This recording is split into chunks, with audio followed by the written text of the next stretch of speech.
allegiance to the flag of the United States of America and to the republic for which it stands, one nation, under God, indivisible, with liberty and justice for all. If you can please remain standing, I'm going to place everyone that will be speaking to the board today under oath. Please raise your right arm. When I complete reading your oath, please state I do. You and each of you do solemnly affirm that the testimony you're about to give in the matters now pending before this hearing officer will be the truth, the whole truth, and nothing but the truth. Thank you. I go swear everyone outside in real quick. Everyone will tell me, right? Yeah.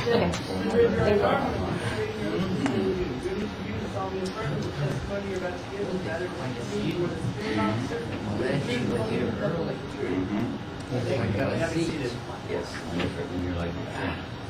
All right. And just for the record, our hearing officer today is Mr. Crow. Mr. Curtis is absent. And agenda review. Okay, item 5, agenda review. The clerk of the board requested approval of the agenda review by the assessment hearing officer. The agenda review consists of the following agenda items. We're going to be going through and taking care of some mass items right now. If you don't hear your name called, that's a good thing. Item number 9, application number 16-10084, applicant Cumulus Ranch LLC, denied due to lack of appearance. Item number 15, application number 16-10431, applicant Janet Diondi, continued to April 18th, 2017, pending receipt of original stipulation. Item 18, application number 16-10487, applicant AJR Capital, Manuel Ramirez, continued to April 18th, 2017, pending receipt of original stipulation.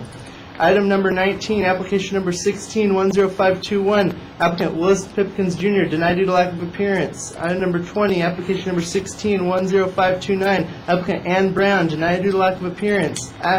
Item number 21, application number 16-10534, applicant IDEX Distribution, denied due to lack of appearance. Item number 24, application number 16-10620, applicant Anthony, John, and Sharon Ralphs, continue to April 18th, 2017, pending receipt of original stipulation. Item numbers 25 through 27, application number 16-10623 through 16-10625, applicant 3M Company, denied due to lack of appearance. Item number 28, application number 16-10632, applicant Raina Manuel, removed from the agenda due to the submission of a withdrawal. Item number 29, application number 16-10682, applicant Chung Park, denied due to lack of appearance. Item number 30, application number 16-10686, applicant Dingshabesh Paresh Patel, denied due to lack of appearance. Item number 31, application number 16-10753, applicant Leslie Sherwin, removed from the agenda due to the submission of a withdrawal. Item number 32, application number 16-10765, applicant J. Kevin Hartnett, denied due to lack of appearance. Item number 34 through 35, application number 16-10801 and 16-10802, applicant Sylvia, spell the last name, Yniguez, denied due to lack of appearance. Item number 36, application number 16-10807, applicant AOL Shamish Trust, removed from the agenda due to the submission of a withdrawal. Item number 37, application number 16-10816, applicant Christopher Bradley, denied due to lack of appearance. Item number 38, application number 16-10817, applicant Lord Hutchinson, denied due to lack of appearance. Item number 39, application number 16-10834, applicant Sonia Carball, denied due to lack of appearance. Item numbers 40 through 41, application number 16-10842 and 16-10843, applicant David T. and Mary D. Romney, denied due to lack of appearance. Item number 43, application number 16-10856, applicant Richard Wiley, denied due to lack of appearance. Item number 44, application number 16-10885, applicant Thomas Wilcox, continued to April 18th, 2017, pending receipt of original stipulation. Item number, let's see, that was 40, sorry, just a second. 5, 6, okay. Application number 16-10, item number 46, application number 16-10891, applicant Richard Schwab, continued to April 18th, 2017, pending receipt of original stipulation. Item number 47, application number 16-10899, applicant Barton Spindler, denied due to lack of appearance. Item number 48, application number 16-10902, applicant Joseph Gavia, denied due to lack of appearance. Item number 49, application number 16-10906, William Barbagallo, denied due to lack of appearance. And item 51, application number 16-11006, applicant Christina Torres, removed from the agenda due to the submission of withdrawal. That completes the agenda review. Has anyone present heard their name called? Good. Okay, Mr. Crowe, the clerk of the board, recommends approval of the agenda review as stated. Romney is here. Oh, okay. 40 and 41? Sorry about that. Okay, we'll remove item numbers 40 and 41 from the agenda review. We will not be denying that due to lack of appearance. Without exception, the clerk of the board recommends approval of the agenda review. So moved. All right, give me just a second.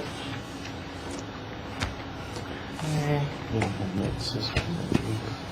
All right, and on to public comments. Is there anyone here that wishes to make a comment on something not on the agenda? Hearing none. Hearing Officer Crowe, do you have any comments? I have none. All right. Let's see. So, as we're pretty full, I might recommend we just take the people down the line in the room, and so that we're not going in that. So, ma'am, at the end, what item are you here for? Number 10 through 12, roaming. Okay. Okay, and you guys are together. Okay. Item numbers 10 through 12 for applicant Peter Roming. Are you prepared to move forward today? Yes. And how long will your presentation take? Estimate? 10 minutes. Okay. Is the assessor prepared to move forward today? Christopher Horn for the Assessor's Office. We are not prepared to move forward because we're still waiting on information, specifically new construction costs from the applicant. I have an item that dictates where we sent an email requesting said information. So that's where we are, Mr. Crowe. Yeah, this is the second postponement by the assessor. No, the assessor postponed it the first time around, right around the time the email was sent requesting documentation. This would be a continuance. And Mr. and Mrs. Roming, do you have the documentation the assessor is requesting? No, and we're not disputing the construction cost. And we understand that you're not disputing you're saying that you're not disputing the construction cost, but what we're doing is valuing the property as of 1/1/2016, and there was new construction going on at that time. So it's not a buffet. We don't get to separate the land from the improvements. We have to appraise it as an appraisal unit as of the valuation date. So we need those costs in order to come up with a valuation as of 1/1/2016. So why was this land then appraised before separately? I mean, I don't have any problems with the like I said, with the construction cost. I don't have any problems We'll get to you as soon as with we the can. appraisal of the building itself. The only thing that we're here for today is to show that the land value is incorrect. And I understand that. And I believe what you're referencing was a stipulation that was done a few years prior. Yes. Yes. And that was at a time when no new construction was on the land. Is that correct?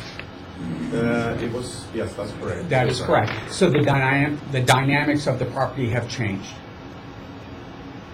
That's why we need the new construction costs. So, just to clarify, when we did our property assessment statement, then the land value versus improvements or, I'm sorry. Yes. nomenclature, Yes. are looked at collectively as opposed to, although they are itemized on the assessment statement, they are truly not individually reviewed. That is correct. And that is due to the fact that the state requires the assessor to allocate a value for land and allocate a value for improvements. And so it's just pure coincidence, and I almost feel like if I could show you some numbers here, that the land value was started at one point, which was what you bought it for, and then it increased and increased, and over about 3 years, then we filed an appeal, and there was a significant reduction in the land value. Correct. On the market. Based on the market. and- And then we, unfortunately, I made a mistake when I filed for an appeal on land value next time. I was recommended that I file an appeal every year. I filed it incorrectly, my fault. I filed it electronically instead of filing it as a hard copy. And I found out a year later that that application was incorrectly filed and therefore ignored. And then the land value then went back to where it was before. And the numbers are really, it matches, except for those 3 years where I got a reduction. And so it seemed like it just, and actually I looked at the numbers, every year there's been a 1.25% increase in the land value that you have applied from the day one when you bought the property. It's called Prop 13. Okay. Okay. So it's kind of odd for me that when there was bare land, it increased by 1.25%, and then when we started building, it still continues at the same rate, and you're saying it's totally irrelevant to the value. Mr. Horn, would be pertinent for you to get together and discuss this. I thank you, Mr. Crowe. That's exactly what I was going to say. I think continuance is in order. Mr. Denham is the point person for this appeal, and we'll, if we need to have a face-to-face, a one-on-one, then Mr. Denham will be sure to set that up. Okay. So what would be a good, October 24th. That will give us plenty of time to get together with the applicant or applicants and hash out our differences. okay. And we'll make every attempt so that you don't have to come back if we can. If we can. Okay. So, Mr. Horn, you said October 24th? That's the possible? Yes. Okay. Is that date acceptable to you? We'll make it work. Yeah, we'll make it work. Okay. I think so. And will you be able to provide the assessor with the documentation they've requested? Yes. We'll continue the conversation with. Okay. Yeah. Yes. Okay. Thank you. What I would like is a proviso that the documentation, if this isn't resolved prior to October 24th, that the documentation be provided, because we're extending this until the 24th, let's say at least 30 days prior to hearing.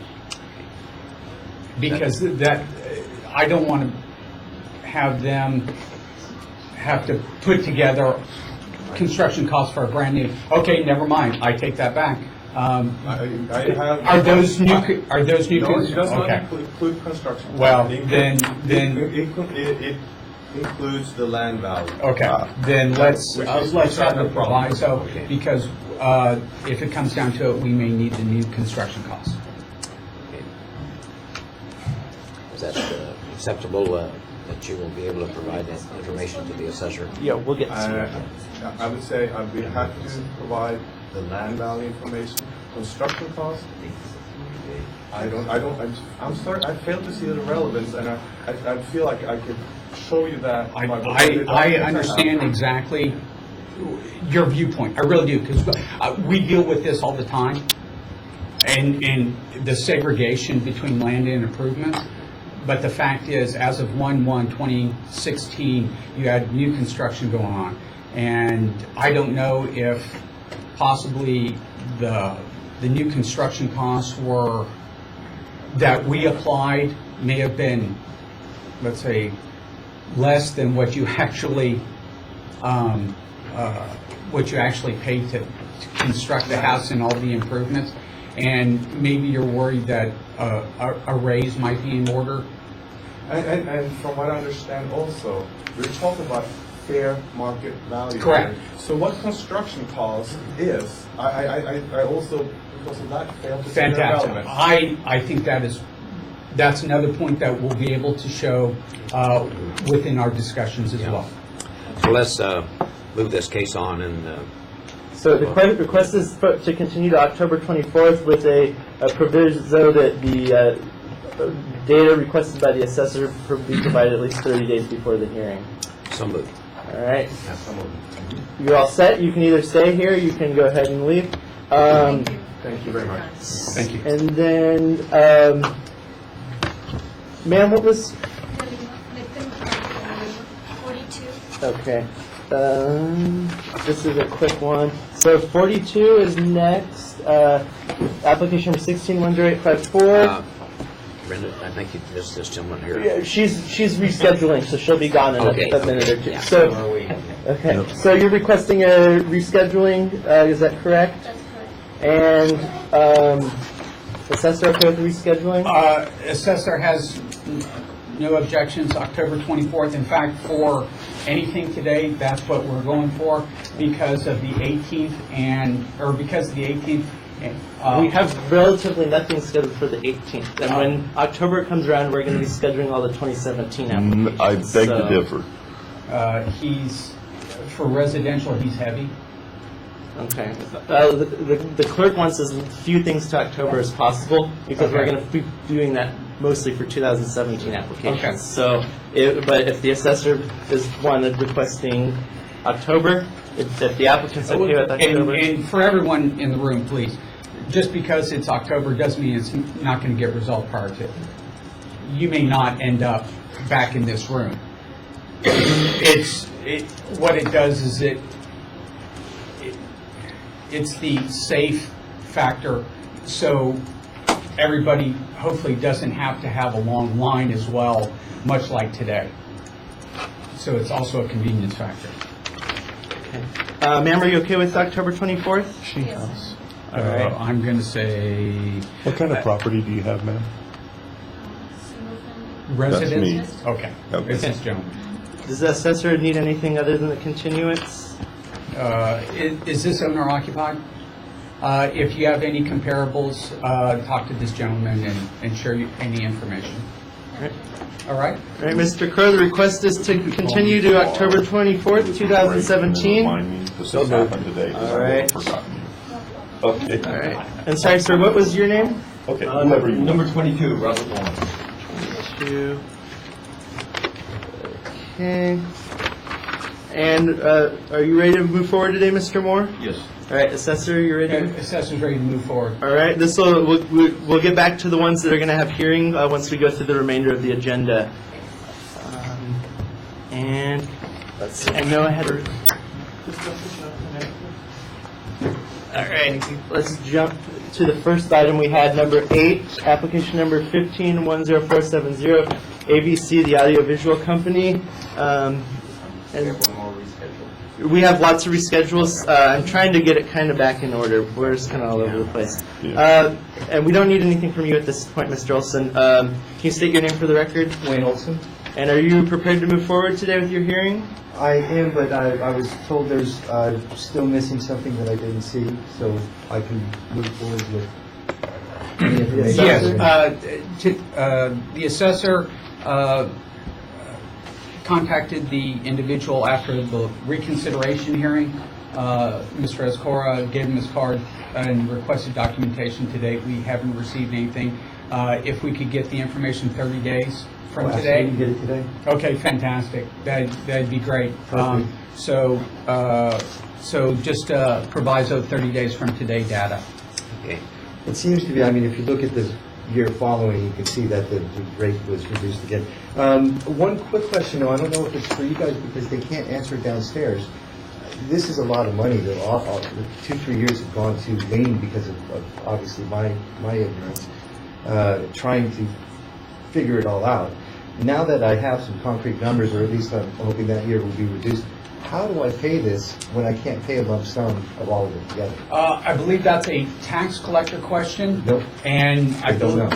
Well, They will offer you a payment plan once it's gone into default, but no penalties can be removed if you do not pay So on I have to time. wait for it to get to default, and then, because down there, they said They there's no payment. Unsecured property might be different, but It I'm is, told it is.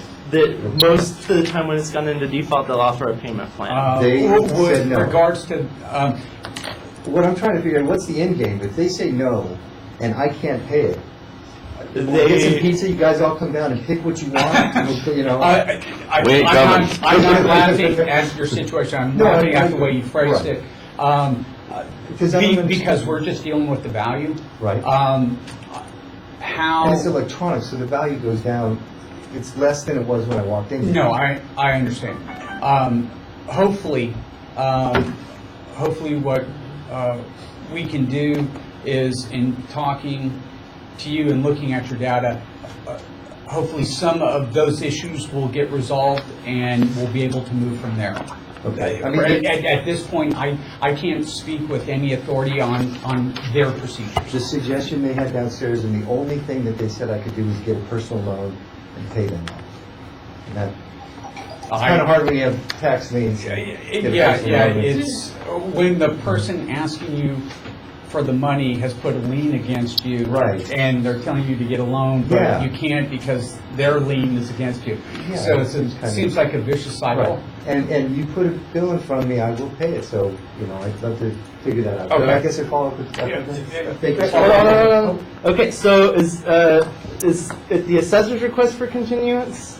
No, it's the applicants because that is still due. Okay. And your assessor's requesting data within 30 days? Correct. Is the assessor requesting October 24th? 24th. Are you okay with October 24th? Absolutely, yeah. All right. Mr. Crowe, do you approve the request to continue to October 24th with data provided to the assessor within the next 30 days? So moved. Thank you. Thank you so Thank much. you, guys. All right, and you're Mr. Winares, is that Yeah, correct? correct. All right, item 33. Application 16, 10768. All right, so this application, they did not confirm appearance at least 30 days in advance of the hearing, so rescheduling is required under the board's rules, charged to the applicant. Does the assessor need any data from the applicant or a proviso? Is there any additional, or any data or any additional data that you would like to provide? Yeah, my printer actually had a little heart attack. So what I'm in the process of doing is, as we're getting subs, is in taking photos of the property in its present condition. So I'd like to get a duplicate set of copies to you. So that Not a problem. you can keep it on file. Sir, let's go with a proviso of 30 days. The next 30 days or 30 days prior to the hearing? I'd like to get 30 days from today. Do you think you'll be able to get the printer off life support? Yeah. Okay. Is October, Yes. sorry, is October 24th acceptable to you? Well, they're looking at doing 30 days, right? Oh, well, Data within the data. Okay, yes, the 24th. October 24th? All right, Mr. Crowe, we have a request from the applicant to continue to October 24th, 2017, with the proviso that data requested by the assessor be provided within the next 30 days. So moved. Thank you. All right, and your name is? Reginald Manzano, I'm the last one. Okay. Item number 53, let's jump there. All right. Mr. Manzano, are you prepared to move forward today? Yes. Yes, and is the assessor prepared to move forward today? The assessor is ready to move forward today. Okay, this, if you just want to sit down for a minute, we'll see how many other people are going forward. You will be the last for today, unfortunately. And That was number 53? 53 is moving forward. If let's see, let me. We have 3 more seats in here. All you want to come on inside? All right, sorry. And ma'am, 23. All right. Ms. Narissa Chu, and are you ready to move forward today? Yes. All right. Is the assessor ready to move forward? The assessor is ready to move forward today. All right. We're not going to get you quite yet, so go ahead and have a seat. No such luck. All right. And sir, what was your name? 14 Kelly Clark. Okay. And are you ready to move forward today? And is the assessor ready to move The forward? assessor is ready to move forward today. All right. And sir, 17. Okay. Item number 17, application number 16-10463, Alejandro Villanueva. Because you did not submit a confirmation that you're going to come today at least 30 days in advance, it is mandatory that you be rescheduled to a later date. So you didn't submit your form at least 30 days in advance, so we're going to reschedule you today. Is that okay with you? What kind of, I don't know nothing about it. What So- kind of papers I need? So at this point, you don't need to submit any more paperwork to keep your hearing, but the assessor may need some information from you. What kind of property do you have? Is it a home? No, it's well, I live there. It's a 4 apartment. It's a commercial, or just an apartment building? It's me. It's a 4-unit. Yes, Okay. Okay. So does the assessor need anything from the applicant? Yeah, the assessor would like income from your 4 units. If you have that information. You have it here? I have, yeah, I have a, yeah. I don't know so much about this. I Yeah. have it there. Okay. And then I hired somebody to tell me how big I need to pay something. I tell you what, let's do a proviso of 30 days for data, and he will be, Mr. Denham will be in contact with the applicant to find out what information is needed. So continue to, October 24th. Go to Mr. my office and ask them to make copies and give them your case number, and then at least I'll have whatever information. Yeah. Do you know? No, just stay downstairs. Downstairs? Okay. Is October 24th okay with you? Oh, sorry. Is October 24th, 2017? It's a Tuesday at 9:30. Is that okay for you? October 24th? Yes. Yeah, okay, it'll be right here. All right. Request to continue to October 24th, 2017 with data submitted to the assessor at least 30 days from today. so moved. Thank you. October 24th. Yeah, and then make sure assessor has everything from you at least in 30 days from now. Okay. Yes, Mr. Altabano. Okay. And you're ready to move forward today? Yes, sir. And assessor? The assessor is ready to move forward. All right. Just What have- number was that? Number 13? 13. 13. I'm sorry. All right. No problem. I'm all over the place. And Send my documents. just hold on for a second. Yeah. And you're Miss Romney, correct? Yes. 40 and 41. Okay. 40, 41. And sorry, I did have you were here. I don't know why I read you into via denial this morning. I apologize for that. Are you ready to move forward today? Assessor, ready to move forward? The question I have for the applicant, are you moving forward on both of them, or there's a stipulation We that, stipulated on the building and agreed. did you bring that stipulation with you? I didn't receive it. Okay. I don't. Now they, my husband has been getting independent emails No. that I do not receive. Okay, So it's possible it's there on, in his Yes. his mailbox. Okay. What I'm going to do, if I'm not mistaken, 40 is the one that's moving forward today. 41 has been stipulated to. Okay. So what I'm going to do is have the assigned appraiser print off the stipulation and have you sign it here. okay. So we'll get that one out of the way. All right, thank you. All right. And let's see. It looks like I have item 50. Chad Alderwood, are you present? Oh, Maybe sorry. outside, huh? Gerard Rome? Or the outside, maybe? I thought I brought everybody in. Oh, sorry about that. Okay, come on in. Let's see. Sorry about Mr. Rome, is that correct? Yes, Okay, and are you ready to move forward today? yes. Okay, and is the assessor ready to move forward? The assessor is ready to move forward. Now, Mr. Rome, we're taking them in order, so please have a seat over here. Okay, I thought you were coming. Sorry about that. Outside the door, just, listening from outside, okay. Yeah. And sorry, give me just a second. I think we have, let's see, item number 16. Application number 16-10441. Denise Saski, Felix Ortega. They informed me they were going to be withdrawing. I have not received the withdrawal. I recommend denial due to lack of appearance. So moved. Okay. Let's do this real quick.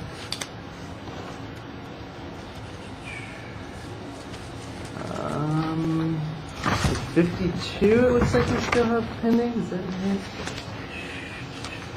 52. Application number 16-11008, Jayesh Samita Patel. No one has checked in for this item. We recommend denial due to lack of appearance. So moved. Okay. And I believe we've gone through the whole agenda now. Okay, so what we're going to do, we're going to hear everyone that's going forward today in order. So first we're going to have Mr. Altabano. So go ahead and have a seat up here. That'll be followed up there at the head of the table, please. That'll be followed by Kelly Clark. Followed by Robert Moore. Then Narissa Chu will be the fourth hearing. Fifth hearing will be Miss Romney.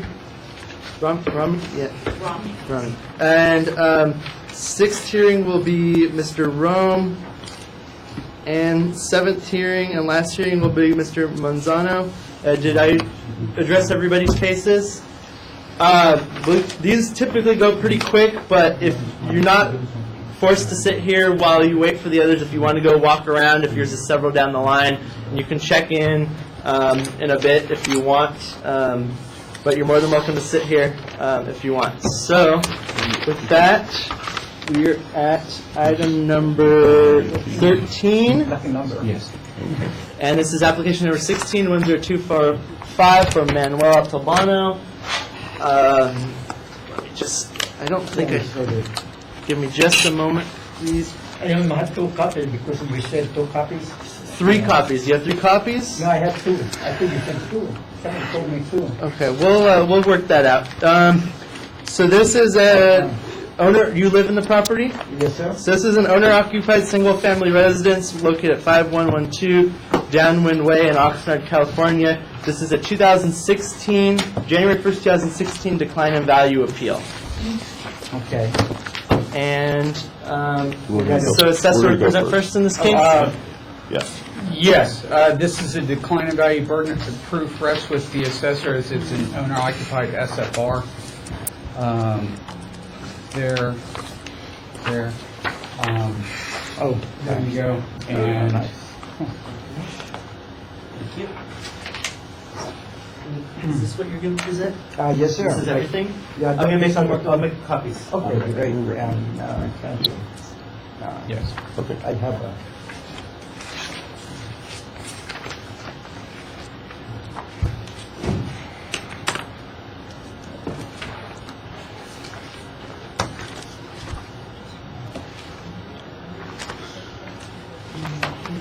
Oh, yeah, I didn't like it. Yeah, that's very nice. Huh.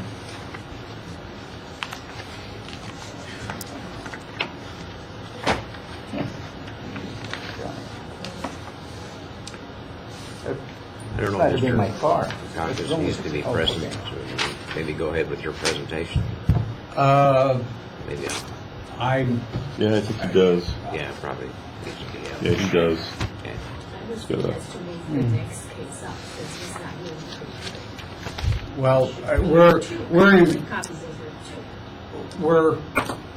I understand your concerns, and I think what we're going to do is just sit tight because the clerk of the board is just going to pop around the corner and make a copy. He's very nice.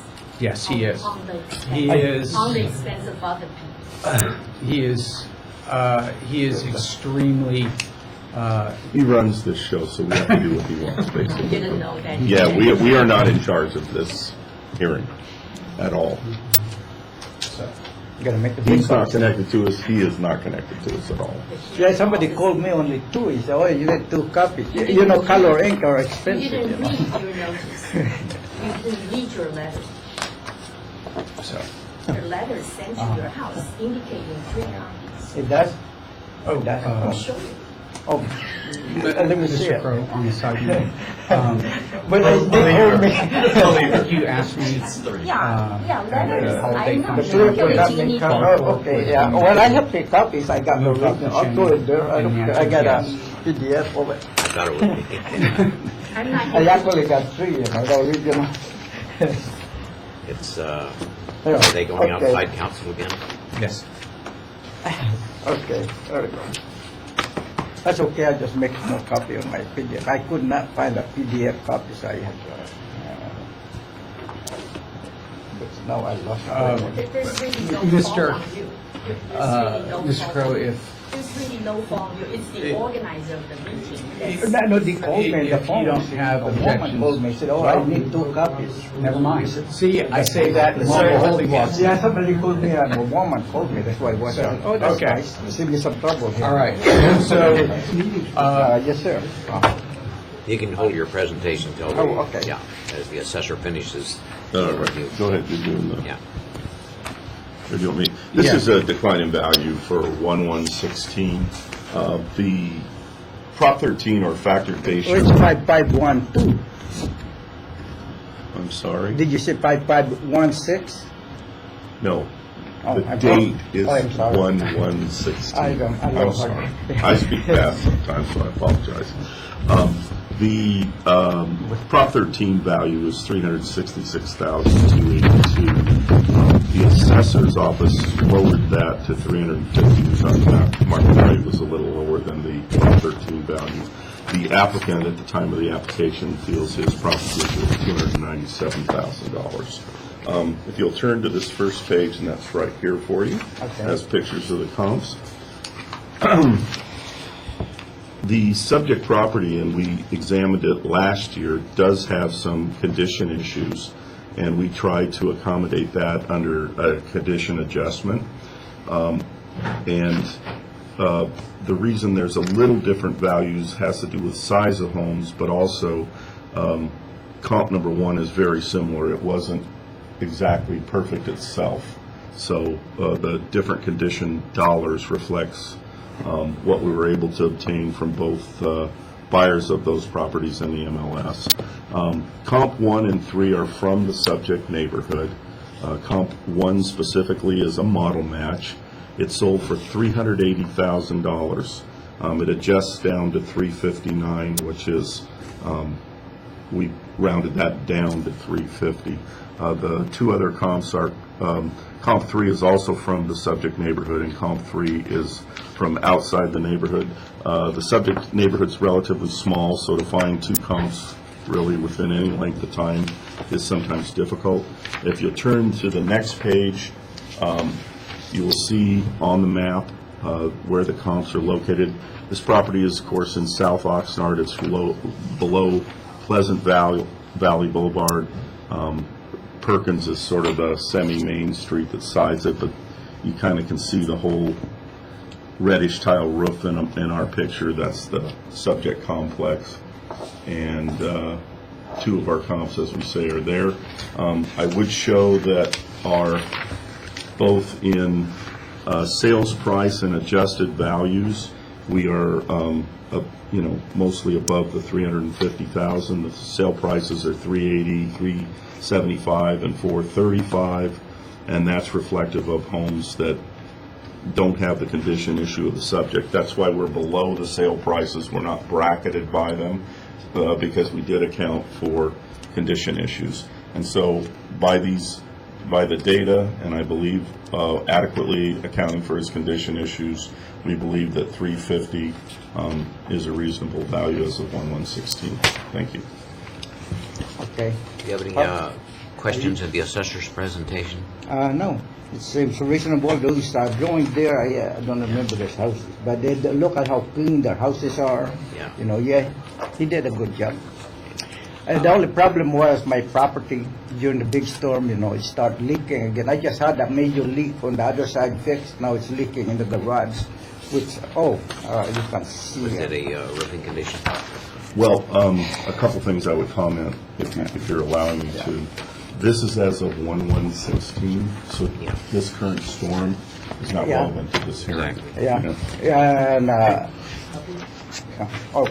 have another copy, right? No, it's fine. No, I'll share his. Don't Are worry about it, you sir. Oh, ready with your presentation? yes, sir. Well, as you can see, the ability to really keep the upgrade of my house has been diminished because I got sort of laid off. And so I'm also a disabled veteran, and I have been doing most of the repair. I had the major repair on my house, the leak, I think you can see there, but all the problem, I start with all the problem that I can see on my house on the first page, and you can see that it will total to around 69,000. That's not even including the other leak that just happened in the garage. So I'm sort of self-helping repair that. You can see the picture, the first picture on, you see right here, close to the heater.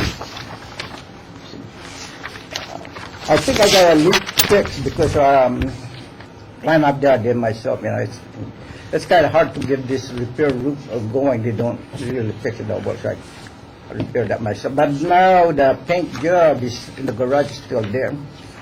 And obviously, I'm also charging for the heater because I sort of repair it, sort of torn apart, but it's working. But I think it's about to go down, so I put that in my cost value. And since we did all our home improvement ourselves, it's basically not up to par where you can seal the house, you know, the tiles. We have been painting the house for quite a while, inside the house. And I've been keeping the outside pretty well to be within the association standard, you know, paint the fence, you know, with white fence. And as you can see over there, I have proof of all the... we're gonna try to get the door going first. The two doors, front door, back door. I'm trying to find, I'm saving money into it so that I can repair the front door, back door. Since it was sort of a homemade repair, and we didn't do a good job. Yeah, so that's my, I assume that from rough calculation and my justification, you know, how I feel about it, it should be worth around $240,000. That's, you know, you don't want to read through all this. Maybe you can do it later, but I have proof right there what's wrong. And somebody did came in and I showed to him.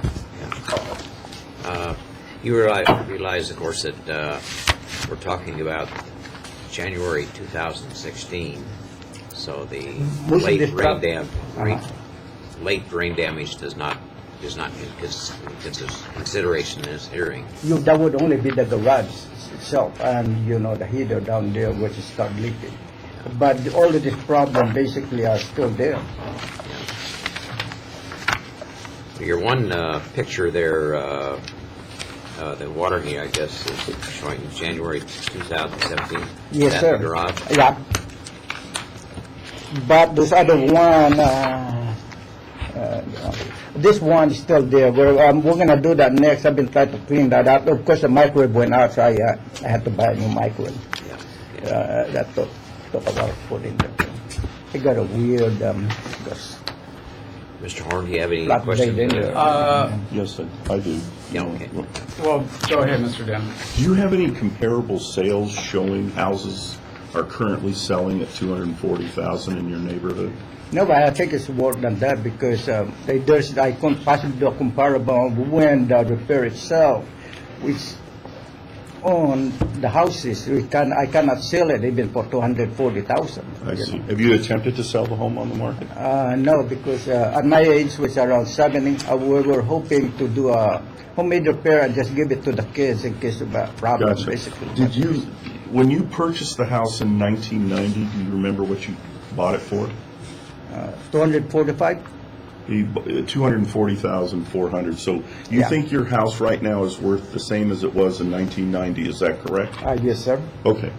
And I don't have any further questions. Yeah. I have no further questions. Basically, what we'll do is, in most of these hearings, is we take into consideration the evidence, and then I'll take it into deliberation, and then we'll send you a notice about our findings. Thank you very much, sir. Thank you. Would you like to have another copy? I don't, I have a copy. Brady, do you have a copy? We're fine. Thanks very much, sir. So, like you said, the letter will be sent to you with this decision, but if you want to call me within the next few days, I'll have it available. Thanks very much, sir. All right, Mr. Clark, if you'd like to come forward.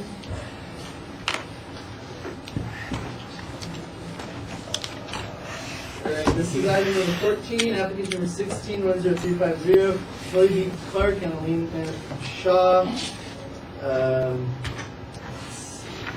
This is a single-family residence located on Summit Drive in Ventura. It is a, looks like it's a base year, prospective base year appeal for a April 15th. I tell you what, why don't you hang on to this, and I'll let you pass those out after, because this is a... I forgot. That's okay. Did the Well, actually, accept the purchase price? no, yeah, we accepted the purchase price. The burden of proof for us with, sorry, I just go into, I go into automatic, here. Thank you. Thank you, sir. So because you're rebutting the assessor, rebutting your purchase price, you do present first. And so you'll present your argument here. Yeah, go ahead. Do you want us to? You can give an overview if you'd like. Yeah, just a quick overview. So this is a base year as of April 15th, 2015. Happens to be tax day, but no significance to the deal. The home was purchased for $715,000. It was not listed, but it was purchased directly from owner. After an analysis by the assessor's office, it seemed, one of the opportunities is it seemed like a reasonable price, so we just accepted sale price. And the owner is disputing us accepting the sales price that he negotiated and paid for the property. He believes that it was, as of the day of application, it was worth $653,311, and he presents first because we accepted his sale price. Here, ready to make your presentation. Thank you. Thank you, board, for having me. You see the notations on the front. I did some, and Rick, thank you for describing where we are today with the purchase of the property. I paid too much for that. Paid way too much. I lived in LA County, down in Marina Del Rey area, and a condo with a view is, I'm sure you can understand, is exceedingly high. Spoke with this gentleman who sold this house and paid him what he asked for. And after moving in, I found out that I paid too much, way too much. As you can see on the front page of the letter here, this, 2015 sales with this floor plan is $250,000 high. The low is, $650,000. The low is $625,000. This floor plan average is $637,000 for all of 2015. All units high, 650. All units low, 565. All units average, 611. Again, I paid 715. I did the math on the average per square foot. This floor plan, $394 per square foot. Average price per square foot on all floor plans, there's 105 units, $401,000 per square foot. My floor plan, my comp that we should have here is 1616 times the 394 average would be $637,000. Okay, if you turn to the next page, you will see I've outlined the sales in 2015. There's the 832 Summit and 824 Vallecito.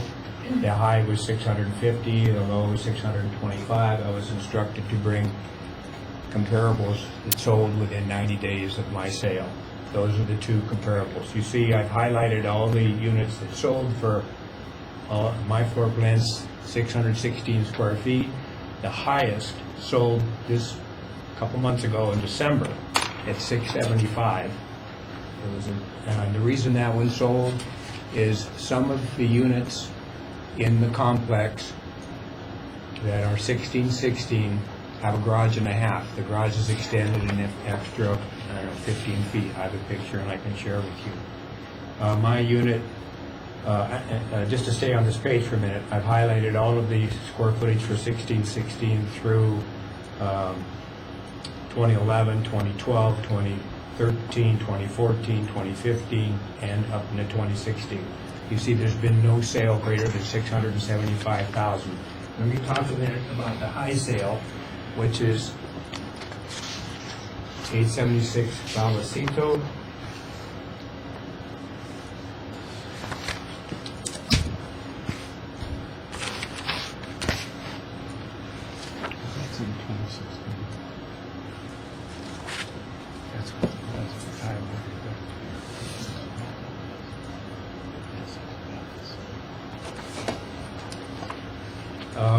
Well, first of all, would you use the 876 Vallecito as a comp because it's 2016? No, not, we're not allowed to consider that. Are you allowed to use 924 Vallecito, which is the comp 1616 that sold for 650? Oh, we can only go 30 days. 90 days. Or sorry, 90 days off from, so approximately it would be July 15th, 2015 that we would be able to use. Okay, so you'd be able to use 832 Summit.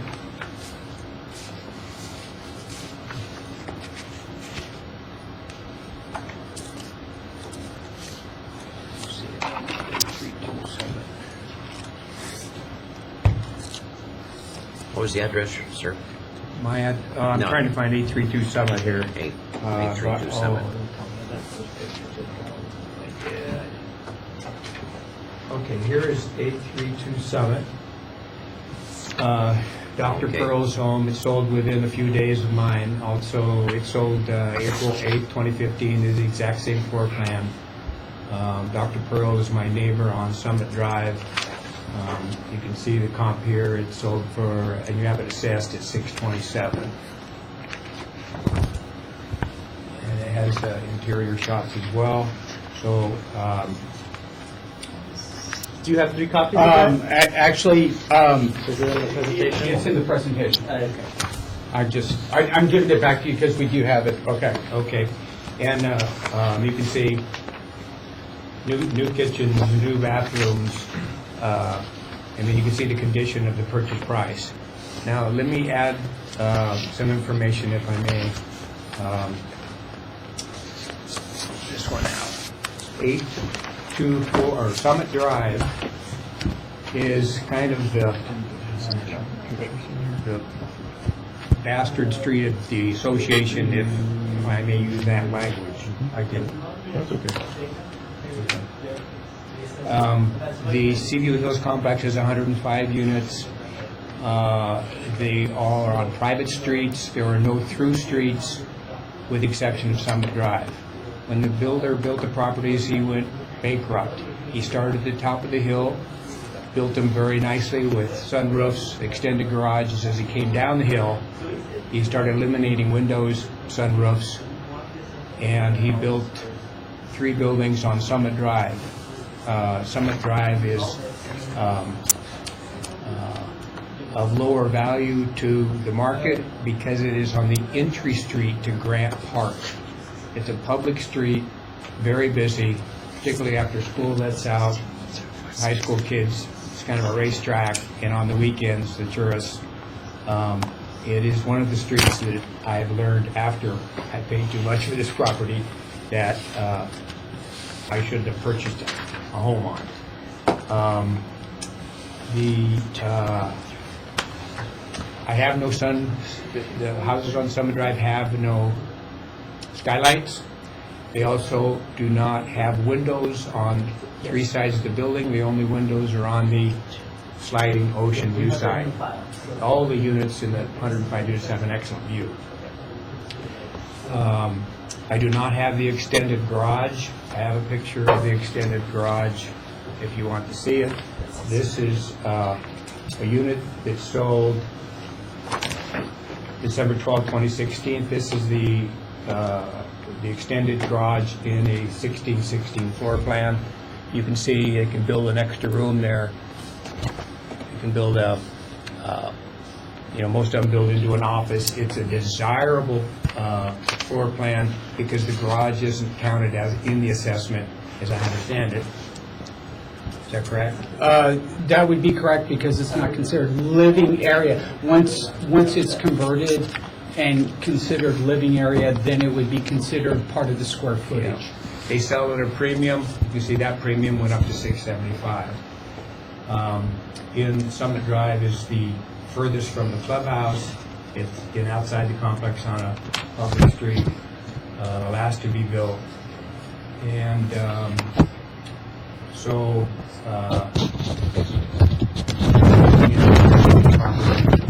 learned a lot.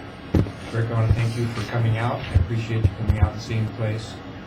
Hope that sheds some light on my circumstance. You asked me why I paid so much for the place, and I said, stupidity. You were very kind in saying we call it misinformed. I appreciate that. Just asking something a little more reasonable and to something more in line with the market. Thank you for your consideration. Do you have any questions? I have a few. Clarify something for me. Did you send out letters to potential sellers of properties within that area? Yes, we sent out letters to early on to about 19 or 20 homes that we had that had some things we liked, particularly the guest parking. Again, we lived in Marina Del Rey, and would I do it today? Yes, but I would send it to some different homes. I wouldn't send it to ones on Summit Drive. So you sent those letters out soliciting to see if anybody was willing to sell their property? That's correct. Okay. Did you use a broker? No. A broker helped me with the paperwork. He lives in Santa Clarita. Okay. And is unfamiliar with the area. The seller refused to. Okay. Broker. So. And had I do it again, I would use a broker. Yes, I should have. I was not smart. So what happened was, if I'm connecting the dots right, you sent out a letter, somebody responded to your letter, and then you had a broker help you with the paperwork. Yes, after Fantastic. he arrived at a price that he wouldn't budge. We had to move out of the apartment. Had a deadline on that end, which caused pressure. Did you pay all cash for the property, or did you finance the All property? financed it. Oh, okay. So that means there was an appraisal done. Yeah, well, maybe we gave about 40% down, so maybe we didn't need an appraisal. Okay. All right. Because from our history, whenever a bank finances something, they usually require an appraisal. I don't recall an appraisal because of our 40% down. So, at no point did you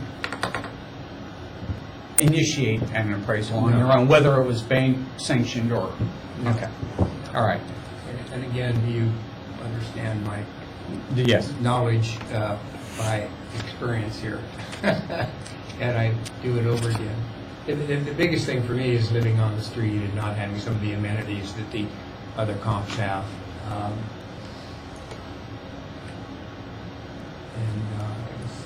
Okay. Is there any information that... I have a couple more questions.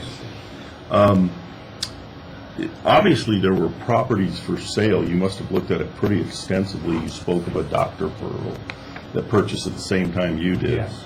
Why didn't you buy those properties that were listed for $600,000, clearly available to you? Why did you not buy those and opt to buy this particular one? Tried to. Made an offer, they didn't. Well, there was a lot of properties for sale. It wasn't just one in that complex. Not that I'm aware of. Okay. I mean, we would assume that, but not that I'm aware of, and I didn't want a 3-bedroom, and we wanted the smaller unit, the 1616. You know, Rick, hindsight is 2020, and you're asking some very valid questions. Well, I note that I am aware of 2 properties that sold just a little before yours and just a little after yours, and they were on the MLS. They were clearly available, but you didn't bid on those. You chose to buy the one you did, for I'm sure lots of reasons. But I'm just wondering why that happened. Okay. You don't have an answer. That's all right. So we're acknowledging there were other units available. And then you have in my opinion, not just in my opinion, but you have an outstanding view. Were the other properties, did they have the equal view of yours? All the ones up there have an outstanding view. In fact, this 832 Summit Drive is my neighbor. Mm-hmm. You were in my place. You went to Dr. Pearl's place at 832 Summit. You'd see the same view you saw at my door. Is that the one to the left of yours? If you're looking towards the ocean, yes, to the left. Okay. Are you aware that his elevation is a little bit lower than yours? It is a little bit lower. Okay. But lower is also closer to the ocean. Yeah. And okay. I have no further questions. all of them have outstanding views. Okay. I have no questions. So, Mr. Horn, are you? Yep. We're ready. Does he have a copy? I gave Okay. him a copy. Good. Mr. Crowe has a copy. I inadvertently did mine first. Okay. Am I taking something that's not mine? No, that's that's yours. yours. That's yours, If sir. you would go to this page, it's about 2 or 3 pages in. It's our comparable sales. Couple things that I would note. All 3 of our comps are from the subject complex that Mr. Clark is in. Comp number 1 sold for $734,500. It is not exactly his same model, but very, very similar in the sense that it's, I think, just a little over 50 square feet difference. In our opinion, and we pretty familiar with that complex. There are different views. Mr. Clark's view is particularly good. We do not find the other views as superior. It has to do with the angle that they sit, either looking down the coast. Some of them sit where their view's a little more to the left or the right, but not straight down the coast like his, and we will have a view picture later. So we have 3 comparable sales. We also note that there are garage differences, even though there are 2-car garages, and even though they haven't been converted to living space, we do take off for an oversized garage, depending on the square footage. And so we have both by sales price and adjusted value, you're above the 715. Here's a picture of the subject, and it's as you note, comps 1, 2, and 3, their views are sort of eastward out the front. I hate to interrupt the business outside of the 90 days. It's 90 days after. It's any time before. I don't know that you heard that part, but what we typically do is we look at comparables 6 months in front. Sometimes we go to a year in less active areas, and then the only difference between us and a refi appraisal from Bank of America is that we look forward 90 days also. We, by assessor law, have to do that. I've been both a private appraiser and an assessor, so that's a little confusing to the outside world, but yes. So there's our 3 comparable sales. And the last page is a shot. This was taken from his balcony. Very simply put, as you see, it's a coastline shot. Actually, to the right, you can see the islands. When you get into this complex, they don't have that shot. They look more eastward, sometimes catching barely any ocean, sometimes a little bit, but not the direct shot where you can sort of look down on the pier and that kind of thing. And so the views are superior where the subject is. The Summit Street is definitely superior. And that's why I believe he was not, first of all, also Mr. Clark's condominium is lovely. Everything's perfect in it. It's a 10. It's been completely remodeled. The part I saw did not go in the bedrooms, but the kitchen, living room area is fantastic. And I think that's part of it. And then it had the view. I believe that other comps were available at the time. If you note, my comps 2 and 3 sold around the same time, just a little before and a little after, so they would have been available. And after consideration, they chose to buy this one. I believe they had to pay that price because of its view superiority and just general ambiance, but I don't think it was unreasonable, and that's why we accepted the sale price. I also want to remind you, when it comes to accepting sale price, the standard is if it's within 5% of market, that it's fine. And in our case, by adjusted value and by actual sale price, it's both within 5% of market. So we felt that $715 was reasonable, and that's why we accepted his sale price. That's it. Do you have any questions of the assessor? Yeah, is comp 1, 1616, the same floor plan? No, it's 1675. Is comp 1 on Summit Drive? No, it isn't. How about comp 2? No, How about comp 3? no.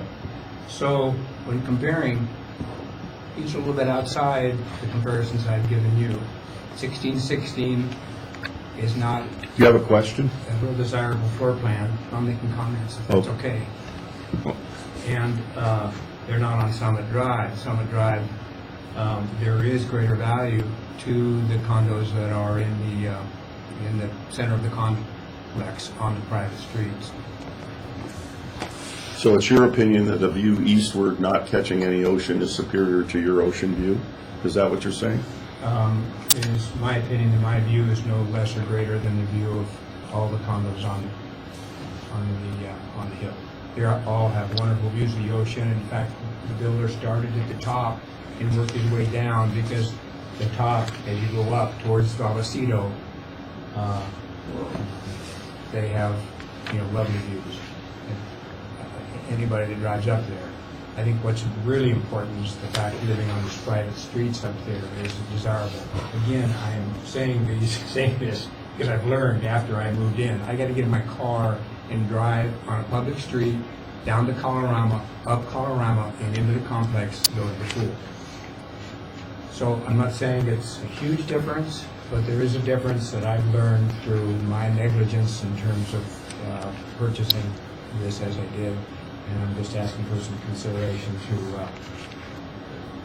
bring it down to the other units that are comps, 1616 Summit Drive. Thank you so much. Thank you for presentation, and we will take it under submission, and we'll let you know our decision. Thank you, sir. All right, so, like you said, I'll mail you out the decision, but if you want to call me in a few days, I'll have it available as well. Appreciate that. Thank you so much. All right. Next, we have Mr. Moore, if you would like to come forward.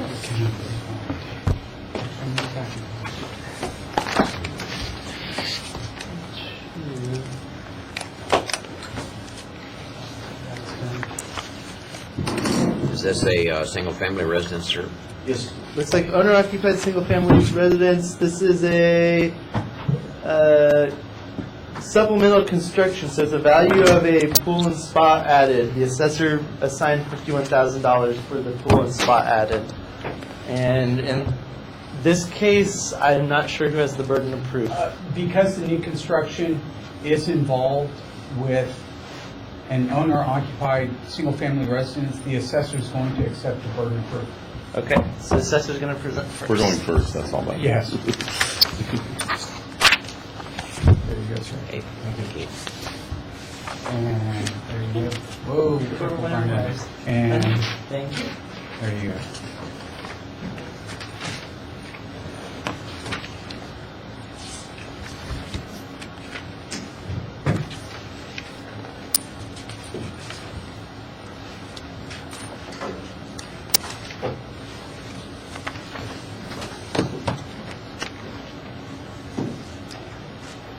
So basically, this involves a construction of a new pool. Correct. Yeah, let me help you a little bit. Yeah, okay. The market value of this property isn't necessarily a consideration because he's under a fair Prop 13. Okay. And so I think you would agree your property's well worth above $376,000. Yes. Yeah, so that's not Yeah, the actual market yeah. value doesn't play in here and should not affect Okay. the outcome. Okay. There you go. Want me to? Yeah, go ahead.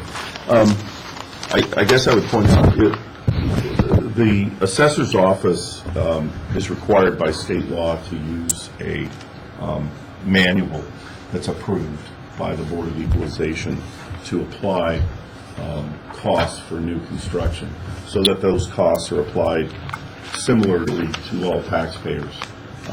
We followed our instructions of the Ventura County, LA County cost guide.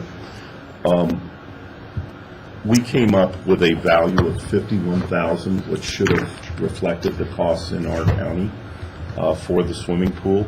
The applicant's actual cost and contract was $63,483, which is higher than our value, but it's our mission from the Board of Equalization that we must apply equally or similarly, is a better word, with all taxpayers.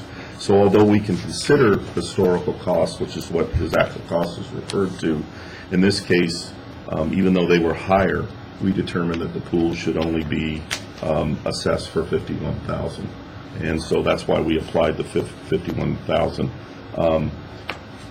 And then we're going to show you data of why we think that. Here's a picture. Now, when you have the word swimming pool, it also includes decking. Some pools have more or less decking involved. Other people break it into hardscape, but here's a picture of the pool, some of the hardscape, a couple pictures of the pool that was constructed. Here is the manual documentation that the state requires we have in the computer system showing that we did indeed come up with $51,000, and that's what we applied. These next page from Ahern Construction was provided by the taxpayer, showing that he actually paid, first of all, he paid a contractor. We consider his documentation. One of our problems, too, is sometimes dealing with taxpayer documentation. This is at the higher level because it was done not by the applicant, but by an actual contractor. Most of our disputes are between sort of owner-builder types or contractors. And so there's no dispute. That's what he had to pay. He hired a contractor like the rest of us. The next comparable, we tried to get market-matched pairs to show what a home with and without a pool might sell for in the taxpayer's neighborhood. As you see, we tried to match it up as perfectly as we could, and we came up with a difference of approximately $60,000. And these are, as you see, relatively similar comps, relatively similar area, and those are the value differences, which is sort of a market-based analysis of what a pool might derive. Keep in mind that in cities in our county, sometimes it can be confusing, but Thousand Oaks, Ojai, Westlake Village tend to get more money for pools. Oxnard, Ventura do not get as much money for pools. So our adjustment factors change, and it has to do with the word hot, meaning climate. The climate in those cities are warmer. And then we have some Are these pictures of the subject, Frank? No, those are the pictures of the comps. of the two comps from the previous page. Right. We tried to take pictures of the comps to show how they were similar, they were both updated, that kind of thing. The big difference being the pool.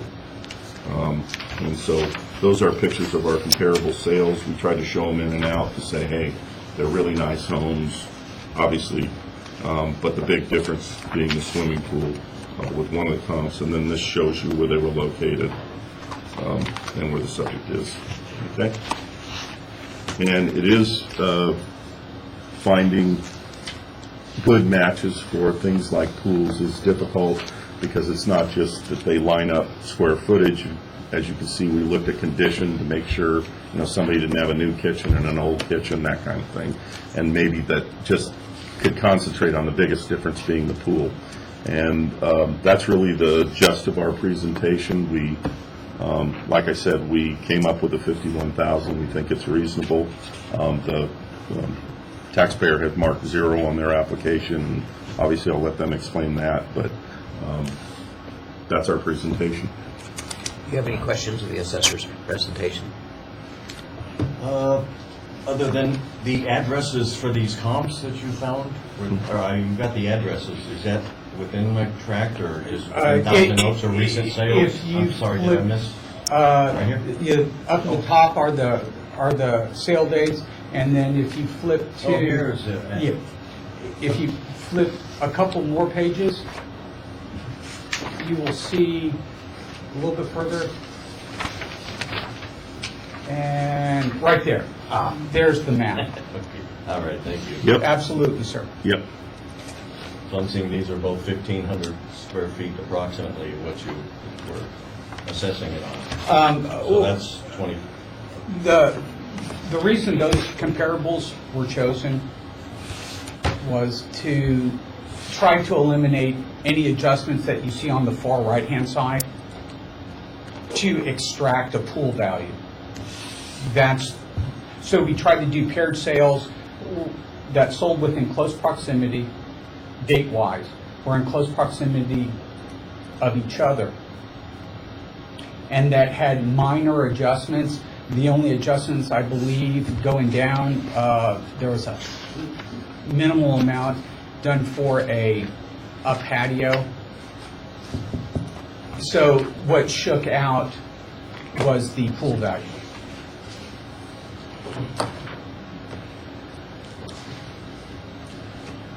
I don't believe I have any other questions. Thank you. Thank you.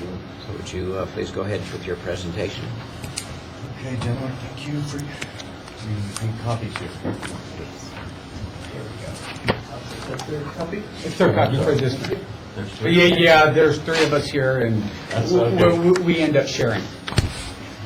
Okay, I've got arranged some paperwork here just to explain my end of it here. Of course, I'll try to go through it page by page with you of my concerns here of the costs. And well, with page 1 is would be my contract with Ahern Construction, and yes, it was $63,483. This, however, this shows, of course, that my payments and what they installed. However, what I installed both a saltwater system and a remote unit, which, due to the fact that I'm living on the property, I'm not planning on selling this, and those two together were almost $7,000. And no, I do not have proof. I didn't bring that up. Apologize, but I added quite a bit to just the basic pool construction cost just to upgrade it for my family. So that would have brought the price down had it not been for my extras. So moving on to page 2, the supplemental assessment. Yes, it's showing it originally was at $370, and for the tax year 2015, just basing on that, it's showing, I was doing some math, and basically it's showing a 13% increase in property value based on what I'm paying here and my roll value and the new 51,000 total. So that, you see, that was showing a 13% increase. Page 3 is my picture, my old original back. The house was just done. I did the planting, you see. A lot of it's a work in progress. Yes, we wanted the minimal pool and spa built with a few, well, I could say some concrete, just to attach it to my existing patio to the pool itself, which is part of the contract. All the rest is dirt. That's what I get to do the rest of my time there. But however, you get sweaty, you go in the pool. These plantings and that gazebo in the back, the gazebo was existing, the planting, wife and I have done that. Okay. So that is the actual picture right after construction. The back grade, all the rest of the property was, well, dirt, and again, that's work in progress. You can see actually before and after when Rick took the picture there. So that's, okay, that was right after construction. What I have done here on the next page, this is a kind of enlarged copy, a printout of Zillow, the latest Zillows that they had showing, they did have confirmed home sales, recent home sales. The yellow dots would indicate what the recent home sales have been on Zillow. Actually, I have 2 pages. The other one kind of zooms out a little bit on Zillow. It just shows how I recently went to their recent home sales, where they have shown actual home sales in my area. Actually, the smaller photograph shows 3, what I was considering comps. Those houses are within 100, I would say less than 100 square feet each home, and the property lots are exactly the same, if not, I wouldn't say exactly, or a tad larger than mine. My home is the one that's highlighted in green. It's over toward the right there. And this, of course, being older Zillow pictures, it does not show the pool in this photo. However, it does show my little gazebo area, the white square that you can see. However, these other 3 comps, there's 670, 630, and 685. These are all 2,100 and something square foot homes with pools, all 3 of them. And there's one pool closest to mine that, and again, the existing prices are based on Zillow's latest. It's showing mine at $681K, and even the highest priced one here that recently sold is $685. That's a $4,000 difference in property value, and these are based on actual sales of these other homes. My tract I built on, I added an addition which brought it to close to 2,200 square feet. That was back in 04, 05, which brings my home more into the size of these other homes. These are all taken a different tract. My tract was more basic 1,000 to 1,100 square foot homes on quarter-acre lots. However, all the tract behind me and all of these comps are just across the street. However, they were in a different tract which did build the larger homes. And these are all of the price you can see actually up throughout. There's a cul-de-sac behind my home where there's a lot of trees and things. Actually, Zillow's prices, they're all right there in line. Some have pools, some do not. There's a 688K at the end of that toward the end of the cul-de-sac. And on the other side, they do vary. I know pools, not an exact science, I don't believe. But however, based on these recent sales, which are very close to my property, that's what I was basing on my idea, that the assessment, the pool is not worth anything. I'm seeing no additional value. I've also sent a couple pages. There's thousands and thousands of testimonials online. I tried to get just a few of them based on realtors, appraisers, etc., that would actually correlate between the value of a pool and the value or the cost of the pool and the value that I should get out of it afterwards. They were bringing it up to an 80% value based on based on my math. Say the 51,000 valuation and the $63,000 cost. Now, all of these again are just testimonials. I just say they're all online. I tried to get these in California. Some, as you see, they all vary. Also, in addition to that paperwork, other than, I hope it's not just hearsay, I talked with my existing realtor who I bought my home from in 2000.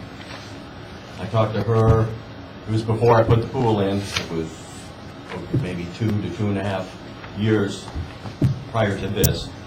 And I had a meeting with her in my home with my wife, and we were wanting to buy a pool home because we wanted a pool. And she's gonna, well, first, okay, we'll look for you and all that. I said, I'm thinking of building a pool in the backyard because that's what we want, other than being up on a hill. That's the main thing we want, is don't build a pool. You're not gonna get any money out of it. That's an existing realtor, Vicki Petty, of Vicki and Vicki, before she was with Remax. That was one thing, and okay, good to know. And plus, for me to sell my home and to get one just with a pool, she said roughly $50,000 in closing costs. When you go to buy a new pool, realtors buying and selling. Okay, that was a shock right there. I'm thinking, if we can build a pool in our backyard, you know, problem solved. I'll do maintenance as I'm doing, and that ought to work out fine. So we're staying where we're at, not planning on selling or anything, but based on all the recent comps that I've found, I pulled those up. That was on Saturday, just to see if I can find the latest. And I guess one last note too, after we probably put the pool in and it's all done deal, permit signed off and all, I went on Zillow and I updated my information. Well, it's a pool and spa, I'm expecting, all right, it's gonna go up. It went down about $1,000. And with whatever, I didn't care, it's just hearsay or whatever. I was interested to see based on what my realtor told me and what I've heard from others. Other than that, I'm seeing no one or nothing that's showing that a pool is actually increasing value. And in particular, my area, I understand your comps were farther over and the homes were 3/4 of the size of all the homes that I did my comps on. That's what I found. I cannot find any source showing that the pool has any value.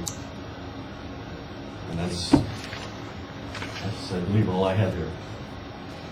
The assessor have any questions? Despite what Vicki of Vicki and Vicki said, you got this information 2.5 years prior to putting it in. Yes. You mold it over her information. You mold her information. Yeah, I had over. Vicki and Vicki there. By the way. That's your daughter. No, not That's just when I Vicki. bought the house. Right, It was you just also her. had Vicki. Yes. And despite hearing this, what you went ahead and put the pool in. So is there some personal appeal for having the pool? Some personal value? Yes. I grew up at the pool. Okay. Thank goodness All Pop right. built one when I was 1 year old in Woodland Hills, and that's where I spent all summer. And In Woodland Hills, it's nice to have a pool. Ooh, yes, 100. All right. No further questions. I have one little question here. Looking at your sales chart there, you're indicating on your house that the one in green, Yes. and you're showing a $681,000 value. Where did you get that? Based on Zillow's, this is Zillow's latest printout. I'm just looking throughout our tract and everywhere, every price has been When we Similar. started the case this morning, we mentioned that the actual value of the property is much higher than it's being Yeah, assessed exactly. at. Yeah. And we're okay with that because we're following Prop Prop 13. 13, exactly. We're more than okay, we must legally do that. Okay, certainly, I understand that, but, Yeah, that's why we didn't really yeah. talk about the value of the home. Okay. I have no further questions, and we'll take your case in submission, and we'll let you know my decision. All right. Thank you. Thank you for your time. All right. Do you need a break or anything before the next one? Keep it. All right. Ms. Chu, you're going to be next. And do you want me to give Nadia a heads up? I have 3 copies. Oh, there you are. How about that? Oh, I mean, what? I'm going to run his legs off, making copies for me. I always felt that the government would never run this copying work for you. Actually, I feel a little too much to ask for 3 copies because everything is in electronics. But I follow that. Thank you. Thank you for deferring the break. I really appreciate that. And I've heard enough of this. Well, do you need a break? So, I don't need a break. I need to get out of this office as soon as possible. I think you guys would appreciate that too, right? Whatever you need. Yeah. This is a We're very close. burden approved for us with the assessor as this is a single-family residence. So Yeah. let's We just go ahead. That's Oh, okay. okay. That's all right. We go first. Yeah.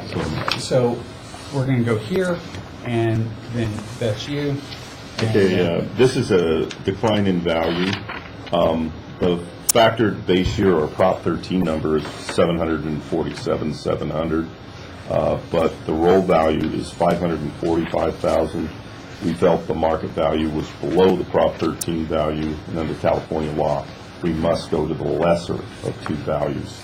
So, but we are also recommending our current value of 545. At the time of the application, the applicant said her property was worth 500,000. I'm presenting 3 comparable sales that are in the subject's town. The properties, I'm sorry, I should probably be doing this. Okay. Anyway, properties in Thousand Oaks, California. So here we go from there. Anyway, our 3 comparable sales are all within 0.3 of a mile of the subject property. They are relatively close in size, at least under 300 square feet or closer. One a little smaller, 2 a little larger. The actual sales prices were between $660 and $620. Our actual conclusion of the subject property is even higher than our current value, and it's at $625, but we are not recommending a change. We're recommending the roll value just to keep it consistent.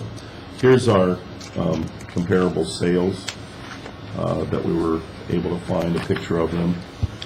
The applicant also included comparable sales at the time, and you might ask why we didn't use their comparable sales, and so we tried to answer that here. Their 2 comps are older than our comps, so we used newer ones, to be quite frank. And the 3rd comp is about 5 miles away, and we wouldn't be using that comparable sale normally in a tract situation.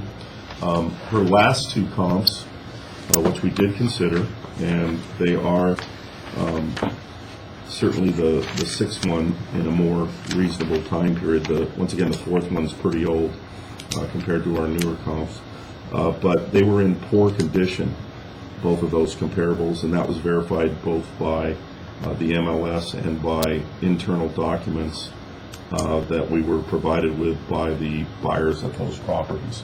And so when you adjust pretty heavy for the poor condition, they adjust differently. Once again, we didn't use, we would have considered comp number, our comp number 5, which is one of her comps, but once again, it was in poor condition, and to get rid of a major adjustment, we just used comps that are more around her condition. And here's a picture of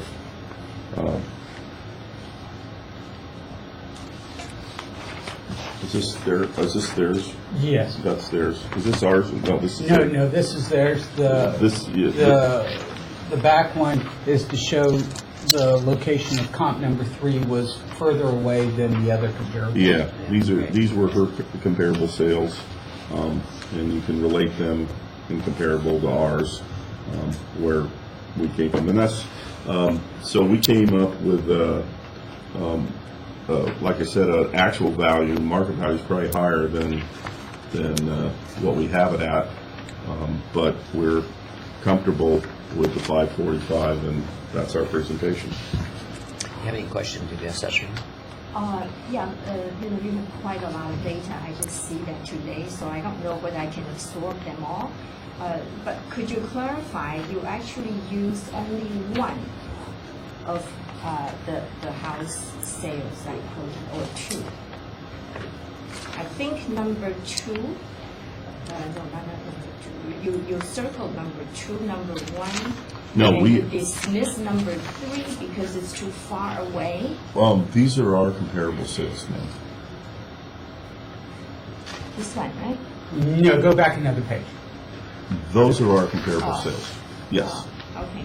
Yeah, So- we did not use your comps. Yeah, so there's no overlap. Right.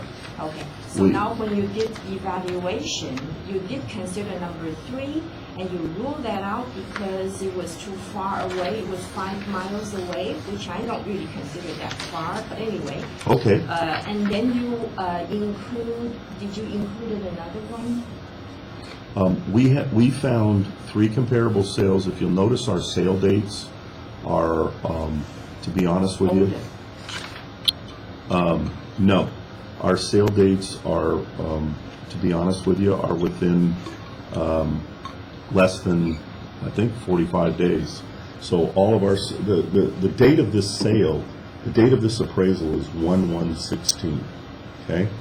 So we must use data from the area of 1/1/16, the time. And so all of our comps are within 45 days of 1/1/16.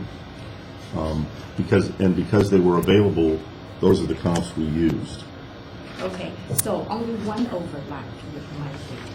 The rest of them are. I don't know all- that any of our comps overlap with your data. I in think term- number three. Your number three is the same, isn't it? Yeah, she's talking about her data Yeah, right my here. table. Oh, okay. Yeah, that could be, yeah. You only consider one out of my case, and you pull out all these other.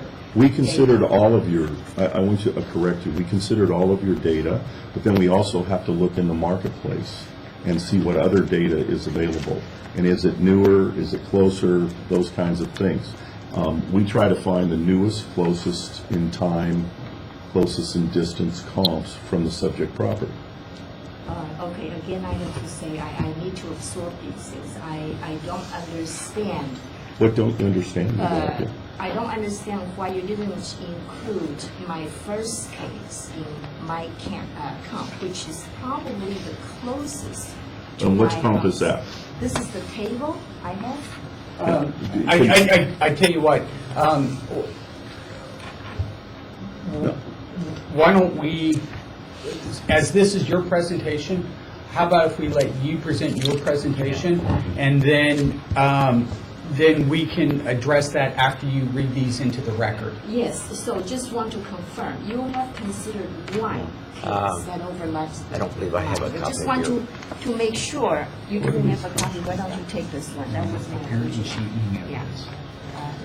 So if you look at the first comp I have, out of all these comps, they are, bigger or, more bathrooms and more bedrooms and 2 floors or whatnot. The first case I presented was the closest I could get to mine, but it's actually newer. It was built newer. But anyway, let me just try to understand. Could you answer my question? You only considered one Out of those 3? Yeah, out of Yes, those ma'am. 3. And you have made comparisons of 5. You Uh, have 5. You have chosen 5 houses to compare. The information that you're looking at that says applicants comparables, that was the information that you originally sent to us? I'm looking at the later pages. Yes. You're talking about the first page when the officer, the assessor's representative disagreed with me. And that information I never really saw, but that was fine. But he went ahead and do the reevaluation. So I trust that he has chosen better cases on the second comparison. Just want to understand what you did. Okay, so I know what to compare and what to be convinced, or what to be reevaluated. Well, first of all, the Kathleen Drive, if you take a look at it, and based on your information, the $723,000 was the listing price. The fact that it sold, based on your information, for $375,000 shows that it was an incredible reduction. I don't know the insights. I only have the Zillow information attached to it. You can go to the attachment. I have Zillow information for each of them. I'm not a realtor. I'm a resident. I'm defending my own. No, I understand that. And then the Shirley Drive one, the listing price was $572, but it sold for $181.5. Yeah. That's a fact, right? Unless Zillow has wrong information. I don't know how to evaluate that. So my point is that sell price is always inflated. So in my area, I know all those houses listed for 700, close to 800. They can never get that out of it. I, as a resident, I look at the real value. I am attached to my house. I'm not going to move around. And I'm retired. So all what I'm looking for is how much I have to pay each year. Like the previous case, I paid high. I moved in 2004 when the price was way up. I overpaid, but I took that. It was my own decision. But over the years, I would try to look at how much I have to pull out of my own pocket for the property tax. I have nobody attending the school district. I'm on a fixed income. I'm very careful with spending. So if there are cases where I see, due to Proposition 13, I've never really read the whole thing. There was a clause that the property value had to go up by what, 2 or 3% each year? To me, that's strange. Okay, but I cannot debate with a law that was already passed even before I moved to California. So adhere to that. All what I can do is to present to you the cases you might not have time to look into or you overlook. You guys handle a lot of cases. I want to bring these to you and then make sure that you can consider these and make sure every year afterwards that you don't just grab the market price and say, hey, here, this is what you have to pay. Every year I would come to this office.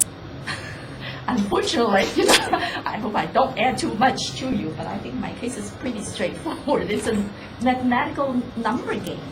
House is kept clean, well, because of my personal preference, but I'm not going to sell the house and then get $800,000 or whatever, even if the price is there.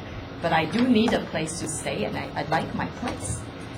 So I presented my information and the instructions to bring evidence. So I brought the 2-page printout from Zillow to show you I would not have insider information until I see Zillow, which listed the selling price. And I would dismiss the sales price because that has a lot of emotional factors in it. I know when I sell my house. If anybody tells me that my house is only $375,000, I feel like I get exploded. I got offended. But when it comes to balance sheet, expenses I have to plan for each year, I look at the numbers from facts. Okay, I didn't fabricate any number. And I also want to point out the one that I can relate the closest, doesn't matter what it is actually built 20 years later. So my house is 20 years older.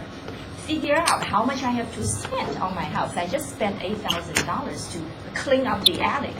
The tunnel, the hot air blower. The whole thing had mold and broken. The tapes were worn out, and the insulation was nasty.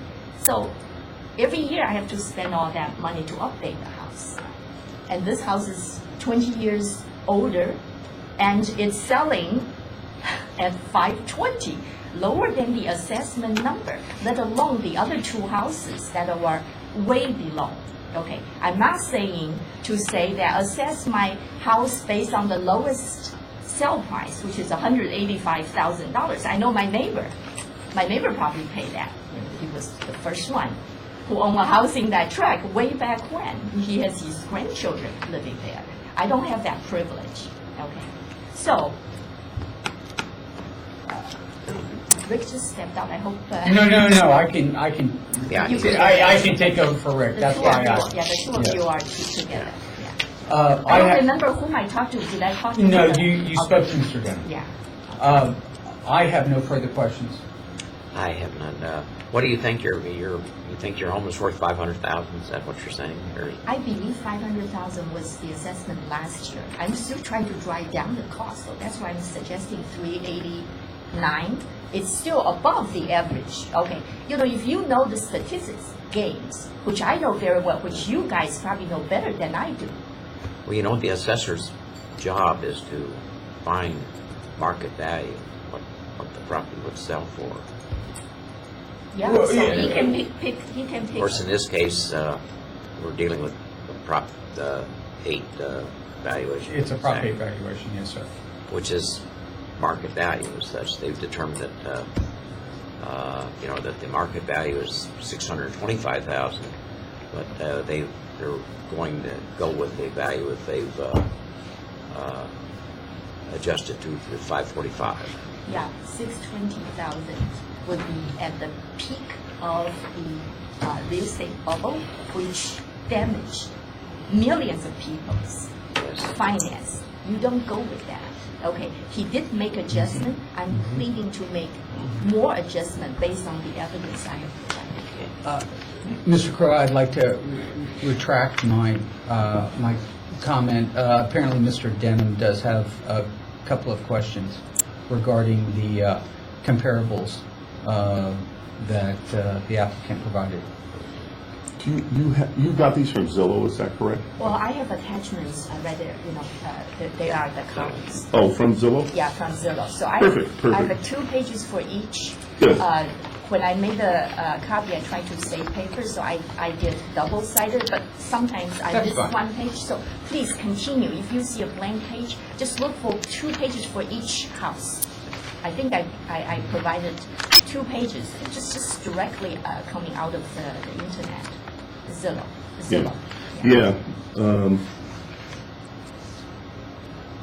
Yeah. Like Zillow, for instance, the first comp, which is on Kathleen, said it sold for $375, but it's worth $720 whatever, correct? What does that mean, worth? Yeah, that's I go Zillow's. by the sold price. Exactly. And I did list the sales price though. I know. Just to make sure, you know, that's what the convention, that's what the people normally look at the first price, but people Right. have to go into depth and see how much they really get. Were you aware, and you might not be from Zillow, so forgive this question, that Kathleen was never on the market, that it sold from a lender directly to somebody? Are you aware of that? I wouldn't. You wouldn't know that? Yeah, Okay, but all good. these don't have any insider information. It's I'm- coming out of the internet. You do now. 341 Shirley in Newberry Park, you show it selling on 318 for 181.5. Is that That was- correct? that Right. was on the- Right, and on Zillow the- shows that a 1,400 square foot house in Thousand Oaks sold for 181.5. That house has not transferred since 2012. And I don't know what the price was back in 2012, but hasn't transferred since then. Well, again. the From papers, Zillow, yeah. but Zillow told you. That's okay. And then Masterson, which I think we did look Yeah, at. you included there. Correct. Yeah. Yeah. That's, But you didn't really consider that? no, if I because it was understand. 5 miles away. Exactly. Well, see. Yeah. Okay. I know. That did indeed sell for 520. And it indeed went through the MLS and was a normal sale.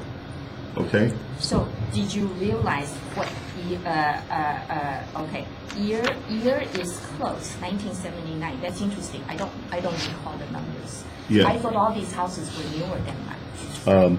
The one on Masterson is very much like yours. It's just 5 miles away, It has, which, as in your opinion, doesn't matter. I understand. yeah, Yeah. no, it has an extra powder room. I don't have 2.25 flats. Correct.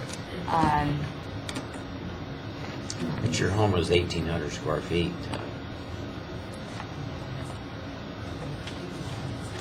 It has a pool. You're right. To answer your question, you're right. It has a pool. I don't have a pool. Right? It has a pool.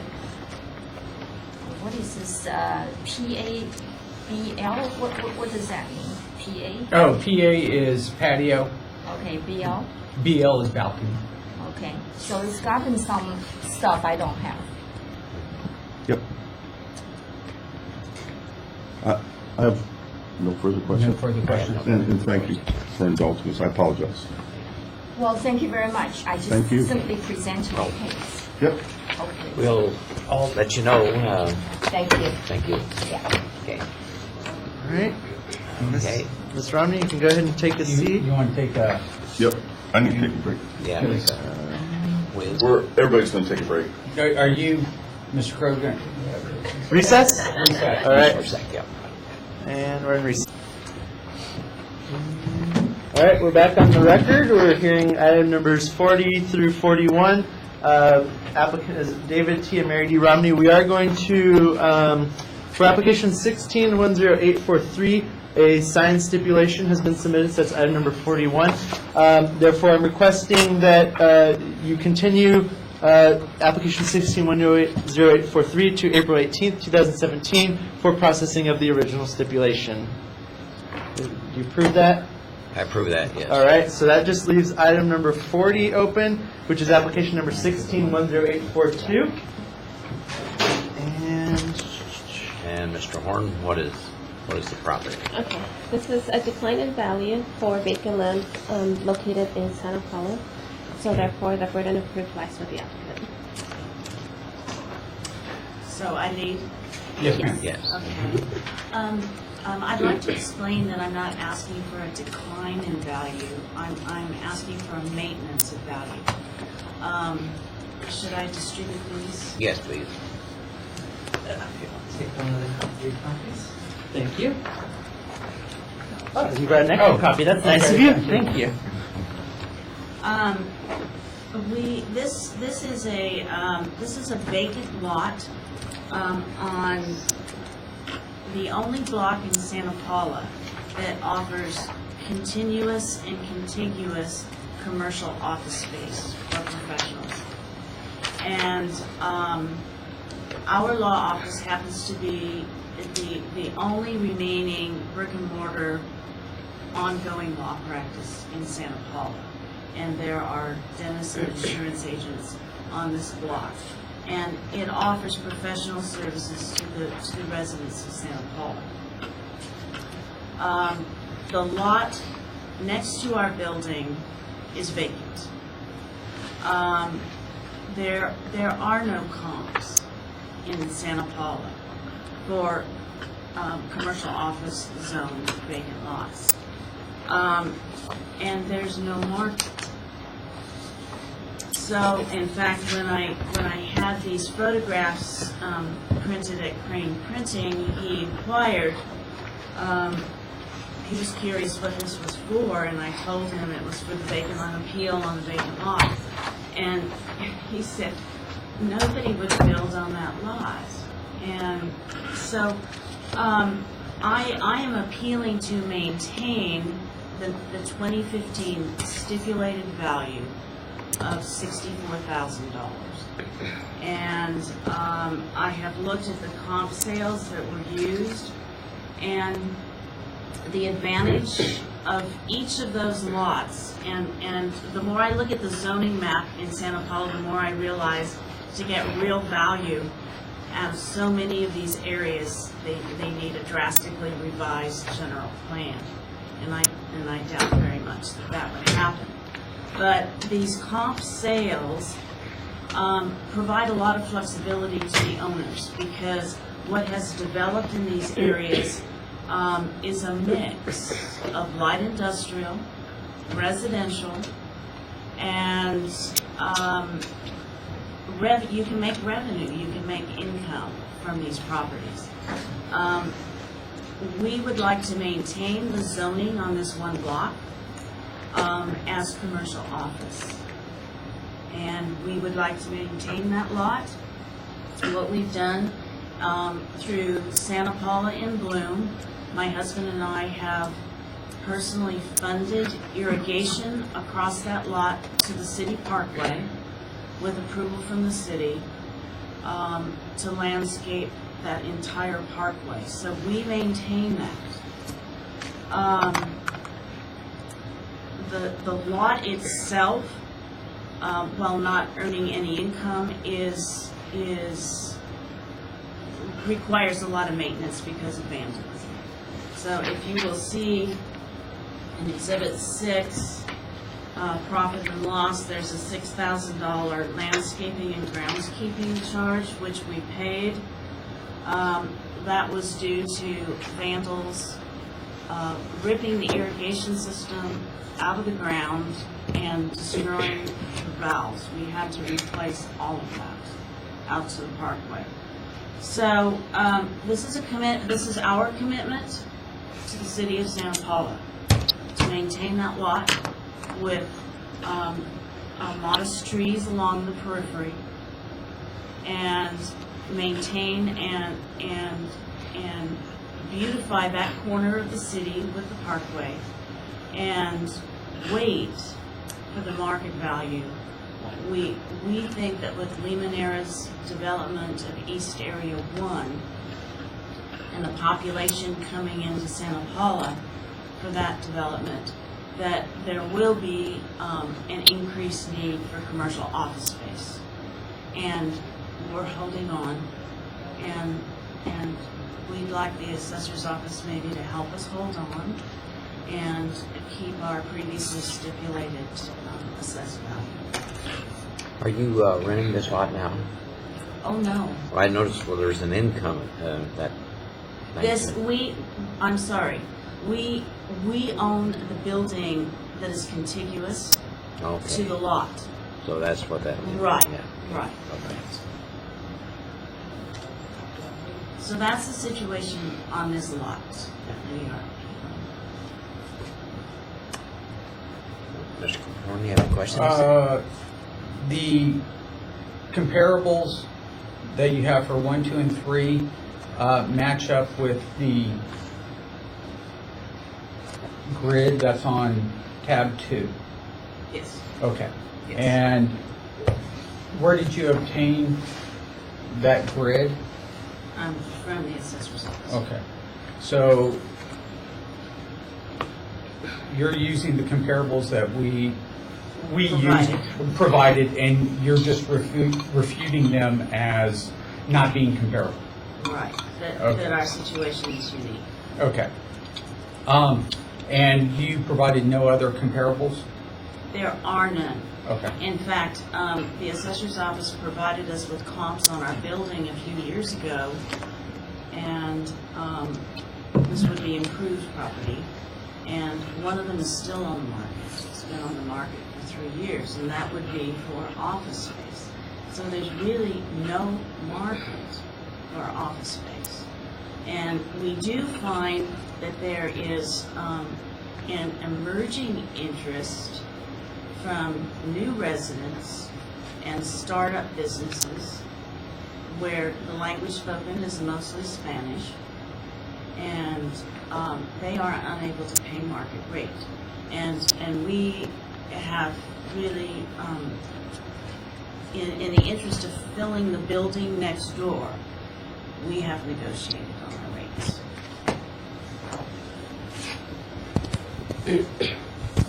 And the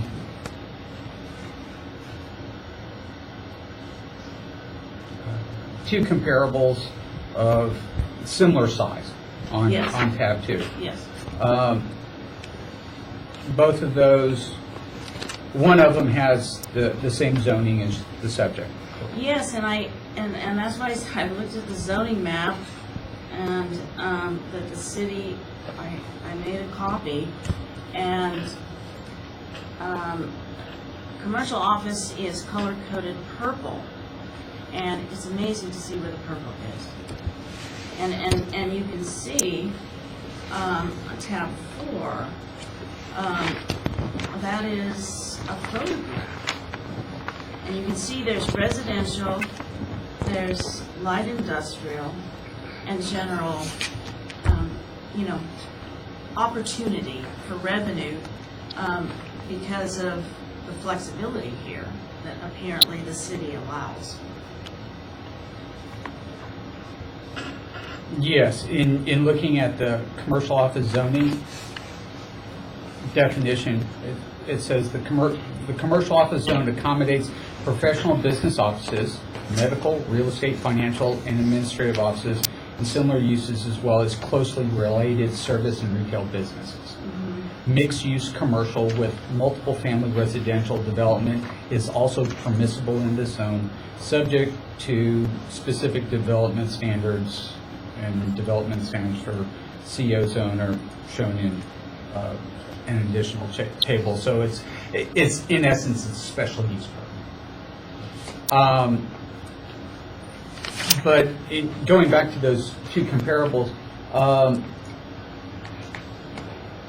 both of them sold for over $100,000.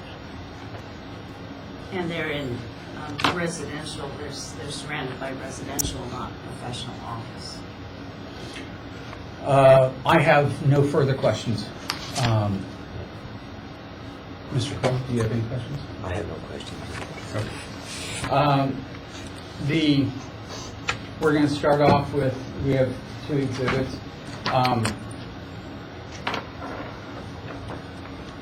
Let's pass that to Mr. Crowe. Oh, you have one? Here you go. Thank you. I'm going to handle this. Ms. Veros will handle the presentation. This is to show that the assessor did their due diligence. If you flip to page 3, where it says evidence, under burden of proof, which rests with the applicant, the petitioner must establish the full value of the property by independent evidence and not merely by an attempt to refute the evaluation made by the assessor. This is also brought on or re-emphasized in Property Rule 321, which is a few pages later. And then the last 2 pages show that the assessor did attempt to get comparable sales from the applicant. But based on the applicant's testimony, there weren't any comparable sales other than what the assessor provided under the request of 408. So, no, I'm just doing it. So, and then, Are you requesting an action based on that? I don't know if Mr. Crowe has enough information in front of him to make a decision. I think I'd like to hear the assessor's presentation. And that's part of the reason why we prepared Assessor Exhibit B. And we'll go with that. And you've got one. Thank you. And you've got one.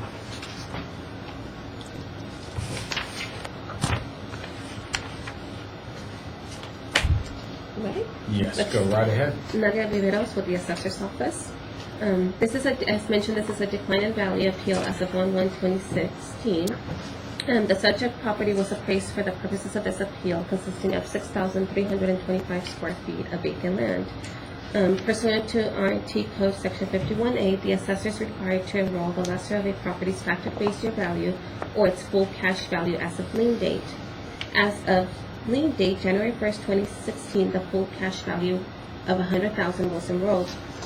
I have included comparable sales, 3 comparable sales for my appeal assessment. And we are asking that the board sustain the enrolled value of $100,000. The factor-based value for the property is $220,694. We initially enrolled $100,000, and that's what we're recommending the board to sustain. On page 2 and 3, we have pictures of the subject property. Subject property is located at 145 North 10th Street, corner of 10th Street and Santa Barbara Street. So the first picture is a picture taken across the street on 10th Street. The second picture is taken from Santa Barbara Street.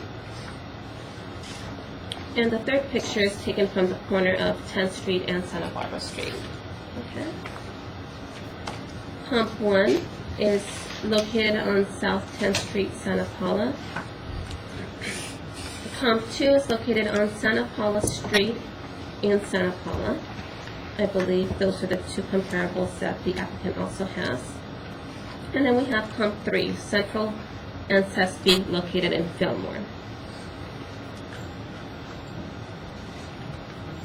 Page 6 is my comparable sales grid. Comparable sale number 1 and 2 are located in Santa Paula. Both are around the same size as our subject property. Adjustments made for zoning and corner location. Our subject property is located in the corner. Sale 1 is not a corner location, therefore we recognize that. And we also have comparable number 3, which is located in Central Street and Sespe Street in Fillmore. Also made location, zoning, and parcel size adjustments.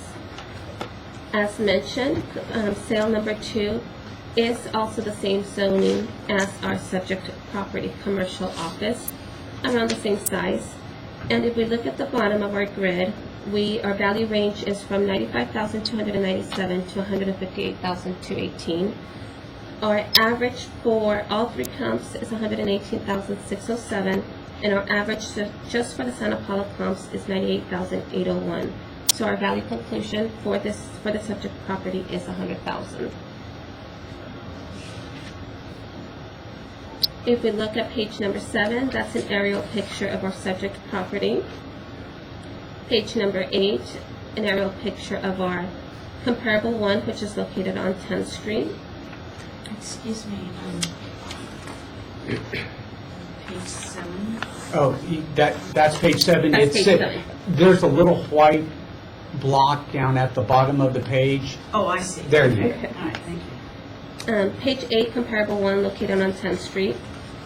Page 9 is our is our comparable number 2, located on Santa Paula Street and Ojai Street. And if we look, which is the block before, there is an office located right on Santa Paula Street and 10th Street. So there is some office near that location. Wait, that's page what? Page 9.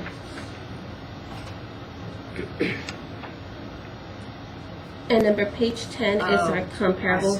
It's our comparable number 3, which is located on Central Avenue and Sespe and Fillmore, also located within business areas. Therefore, as mentioned, and page number 11 is just an aerial of our subject property and how proximity it is close to subject comparable number 1 and comparable number 2. And as mentioned earlier, we're asking for to sustain the value of $100,000, and that concludes my presentation. You have any questions of the assessor?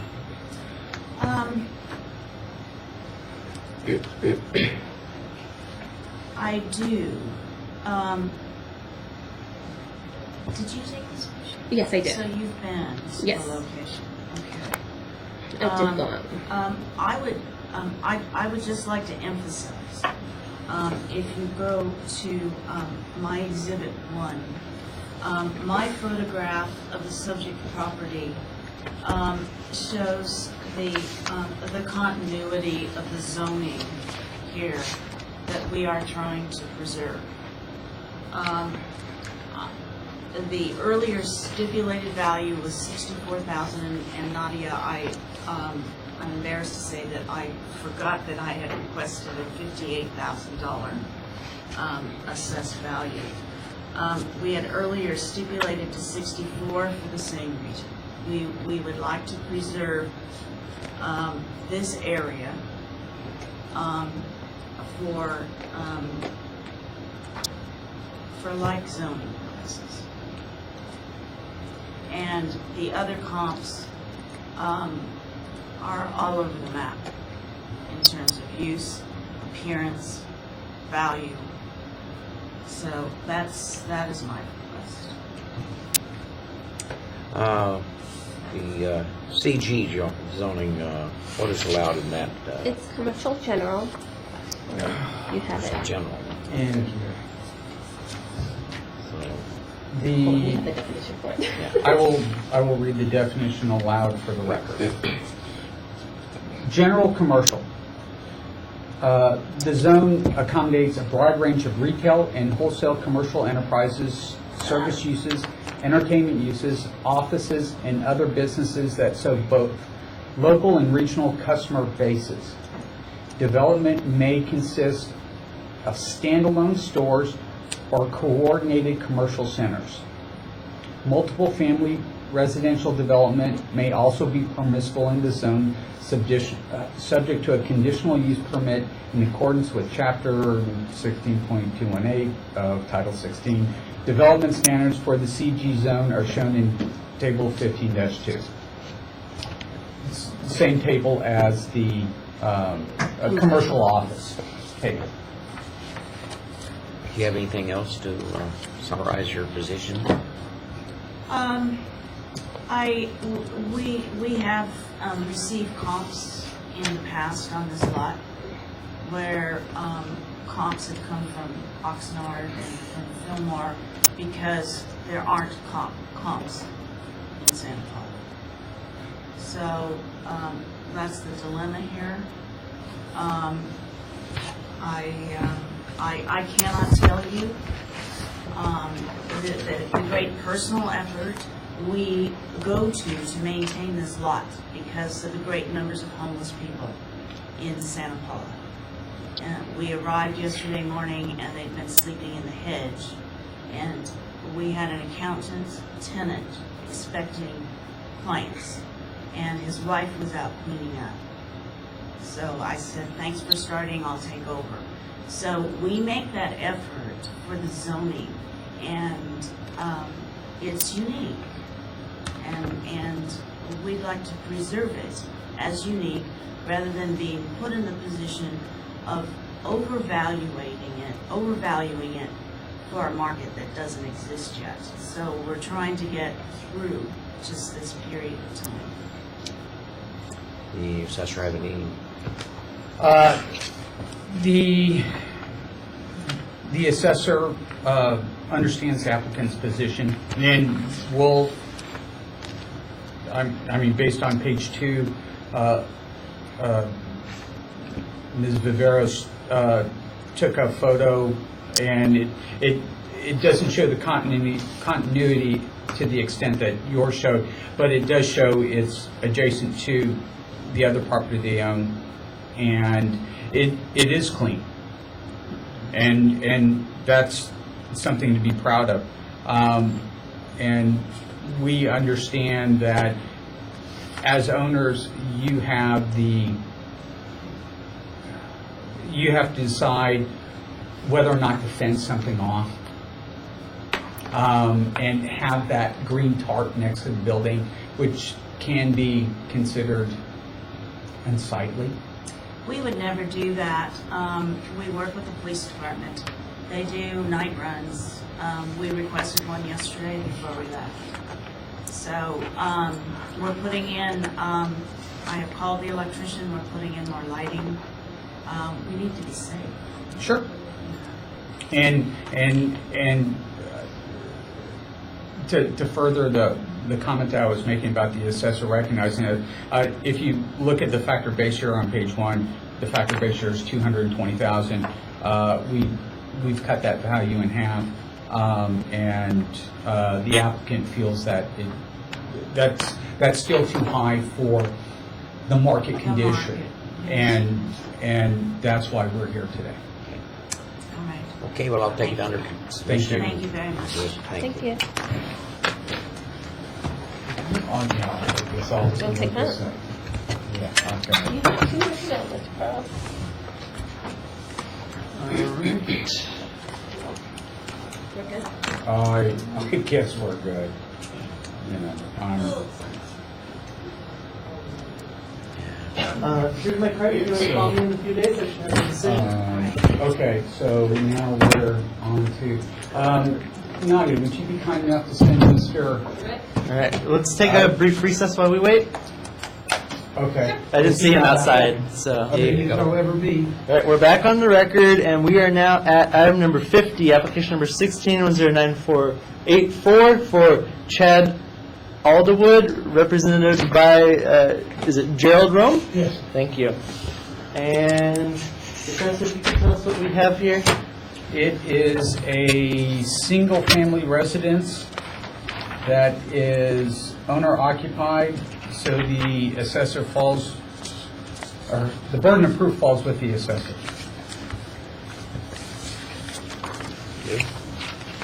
Yes, sir. So we will be first and, sorry, First Brendan. lane. Thank you. I'm hoping I don't need all these, but better safe than sorry.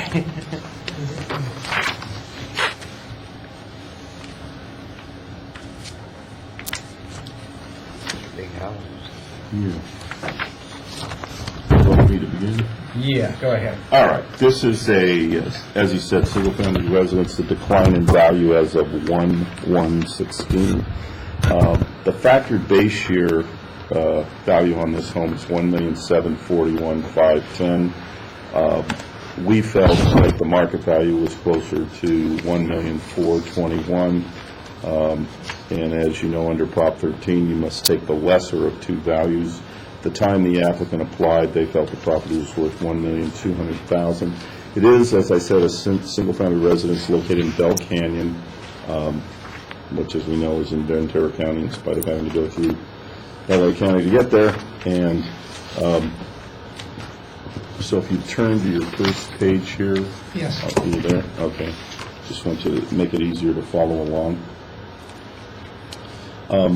This is, we used three comparable sales from the Bell Canyon area, and they collectively sold from a low of $1,425,000 to a high of $1,008,000. They are obviously all from Bell Canyon, which is important. They are all over 1 acre, which is important. Most of Bell Canyon is over 1 acre. However, there are lots less than an acre, and they sell differently. The utility is often similar, even though some of these are quite large, including subject. Not 100% of the lots typically are usable in that area. There are view factors. We have a very nice view in our location. Depending on the location, throughout the, it's quite an extensive area. It's a couple miles long, so you have different mountains and ridges sort of to look from. Our concluding value is a little bit higher than our final value, which was $1,125,000, but we emphasize that we're only trying to look at $1,421,000 as our final value. Here's a comp map with the three comparable sales. Once again, they're all, the distance is relevant in the sense that as long as it's in Bell Canyon, that's really what you're talking about. And of course, lot size. Also, we did send Mr. Rome, who is an attorney, therefore he's a professional agent, a email asking if he had any information, that could help shed light on it, and he did not provide any, and thus he's at the hearing today. So, I sent something to Rick. when was it? Would have been? That was several weeks ago. And then he sent me an email. I'm Rick, and what did you send me? I sent that the 14 Appaloosa, Oh, yeah, one of your comps, exactly. and then I've got, right, my counter arguments on the Okay, Apple Gray, Saddle Bow, and Okay. yeah, Sage. that's fine. Yeah, you did send 14 Applebee's, I remember that. That concludes my testimony, I'm sorry. Yeah. That's Do you about have it. any questions of the assessor's presentation? No. So are you ready to go with your case? Yes. Please proceed. All right, in terms of the comp that I provided Rick, which sold in February of 2016, which was on Appaloosa, which was a 6,620 square foot house on an acre that sold for $1,260,000. Could we, could you Yeah. give us your information here, please? Let's pass this in to you, and we'll go here. Thank you. In that package, I have pictures of the 33 Appaloosa that's in fair to poor condition, and there is pending a application for a complete remodel, if not a tear down. So our position is that the 33 Appaloosa is comparable to the 14 Appaloosa, and I brought information, the listings on Apple Gray, Saddle Bow. I'll try to not burden you with a bunch of extra pages. Those were all in pristine condition and had been completely remodeled and upgraded. So Saddle Bow.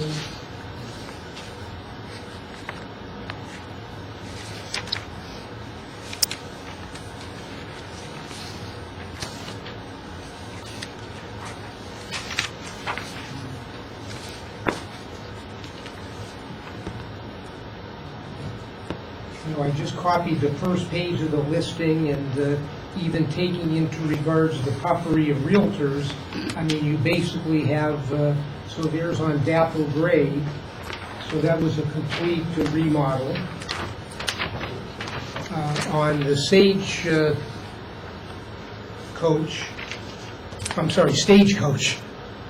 that was on the 2 acres, and according to the agent, was an architectural wonder that was recently redone.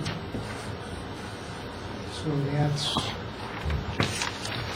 sorry, I'm just kind of pulling these out so we can, so there's Stagecoach.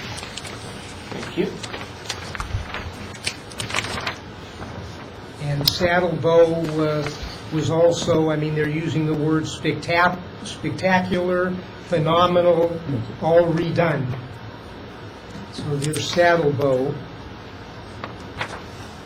I mean, I've got the other, those are your comps, so I've got the other pages of the listing I think are irrelevant. So to the extent that, you have a house that stucco's falling off, windows are trimmed with, I've got the pictures of the 33 Appaloosa.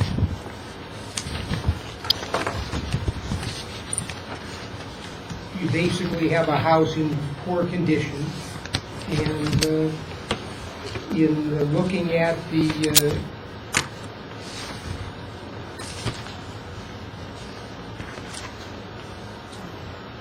I went on your website, but you don't break out the land and improvements, so I had sent an email to the title company. So just on on the 14 Appaloosa, the land is $587 and the improvements are $758. So you're talking about $100 a square foot. So even on if Appaloosa is in better condition, it's certainly not comparable to the other three that you were presenting, because they've been completely fixed up. So our position is that the land is not the 980, and the house is not, the 441. In fact, in meeting with the client yesterday, when I found out what the land value, you've got 980 for the land value of Appaloosa, and in February of 2016, a house that was across the street on an acre, so the land was valued at the 587 is this year. So I couldn't get last year, but it was about 2% less, so let's say 580. So you've got a lot that you evaluated at 580, and a house that you evaluated at 750 that's comparable to the 33 Appaloosa. And in fact, I put the plat map talking about using the 33 Appaloosa, the property I'm here on, is a much odder shape. Although it's a tad larger, the 14 Appaloosa is more of a triangle. I'm sorry, more of a rectangle. And the 33 is more of a triangle. So that's in the plat map should be there, but that should have been part of what I gave you.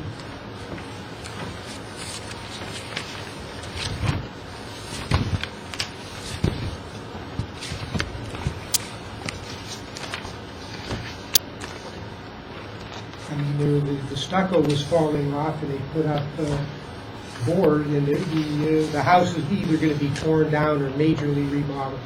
So in 2016, it was not spectacular, an architectural wonder, or the greatest thing since sliced bread, according to your three comps. So we're looking to lower the land value and to lower the improvement value. Did you make a spreadsheet, like the assessor market valuation? No, I didn't.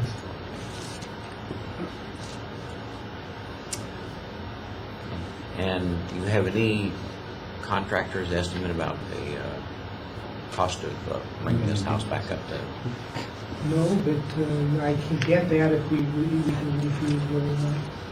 wouldn't be opposed to continuing the hearing and providing information.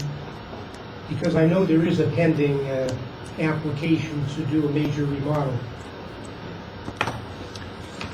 What's the assessor's That I decision? saw yesterday. I've got a couple of questions Yeah. before we're going to venture down the continuance Sure, road. Did you bring any of these condition issues to light prior to the hearing? No. Okay. So we're going in a little blind here on condition Okay. issues. That's my I understand, right. And with regards I to met the client a few days ago. there we go. You know, And you show up and all of a sudden you go, oh my gosh, there's more here than meets the eye. Yes. Yes. So we're suddenly traveling down a different road. And you said the 14 numbers for land and improvements, or 14 Appaloosa, that was land and improvement numbers? Yes. Okay. Will you add, I'm doing this from upside down, that's coming in at like 1345, does that look right? Or 1.3? Yeah, there it is, yeah, 13, yeah. Okay. It's just, you don't break it down on Right. your... Okay. Well, that property sold for 1.26. Yes. So this number was as of 1/1/2016, and that property, that was probably a Prop 13 value, and I don't know how long it had been in existence. And that number, No, this is the new number. well, if it transferred for 1.26, we're assuming at 1.36. So, because if the Appaloosa, the 14 Appaloosa is a valid sale, then the number should have been enrolled would have been 1.26 million, not 1.3. No, that's what I, right, I Okay. was wondering what that. So that's where we are with that. As the applicant has brought this condition issue to our attention at the hearing, I think it would be best for the appraiser to go out and take a look at it, and then we can, and based on your comments, also there's a major remodel that's hanging Yes, out yes, there. yes. Okay. You know, we'd like to get information about that. Oh, yeah, sure. You know, I'm happy to. I'm sure there are plans. Yes. That I- see, yeah. we've just opened up a whole Pandora's box here. So I would like, based on this, to have a continuance. I think a mutual continuance. Yes, that's fine, sure. We And, but, and if you can get us all of that data within 30 days. I'm working on it. I'm sure you are. And along with all your other caseload. Well, but it's fine. And I still want October 24th, because this allows Mr. Dem the flexibility to go out there and see the property and take the tour. And I don't think we can knock this out with his caseload by April 18th. Not saying. October? Yes. Well, continue this till October. I see. But try to come to a resolve it. meeting of the minds. Oh, yeah, sooner. fine, sure. Yeah, we don't know. Yeah. Okay. Now, by inspection, I have to make this little part that I have to have. I need to see both the inside and the outside. Okay, of the sure. home. Okay, I just wanted that, because Fine. these are all exterior I- pictures. And he's okay with that. Yeah, and I drove by the house, and sadly, the front looks a little better than the back, is the way I would describe it. So there was no way driving by that I could have contemplated any of this. Okay. Okay. Okay, so we'll continue this case till October the 24th. 24th. And with the stipulation that you will provide the information to Mr. Denham by... I'm going Yes. to stick that in. Yep. Are you asking for it within the next 30, because you mentioned the site inspection with a heavy caseload, so. I'd like to get the information in the next 30 days so he can review the information before. Before I go out. I got you. Okay, yeah, all right. I'd like to have Yeah. whatever written items you have before I inspect. Okay, Thank you. fine. All right, so. I'm sorry, the date was October? 24th, sir. October 24th. And you approve that, right, Mr. Crowe? Yes, sir. Yes. All right, thank you. So you're all set, we'll send you a written confirmation that's Okay, been great, I'll received. work on getting the information, I've got your email, your address. Oh, more than that, I'll just give you a card straight up. Okay, I do not hide. great, is your name as large as mine? Close. I don't know. Yeah, you're running about 20 font, we're running about maybe 14. It's, whatever the company gives me, I'm happy with. I How mean, about that? my clients, every card I notice, my old one, my name is like this big, but I can't even read my own phone number. Whatever All the right, company- gentlemen, I appreciate. Thank taking you on for, consideration. Thank you for bringing all of this information Okay, to our This attention, helps. and We'll go from there. we'll go from there. Okay, very good. All right. Don't go to lunch before you hear this. No, not at all. No. We are. It's we- happened to me. So the sound guys, Brendan, when you're editing this, you need to back out the stomach rumble.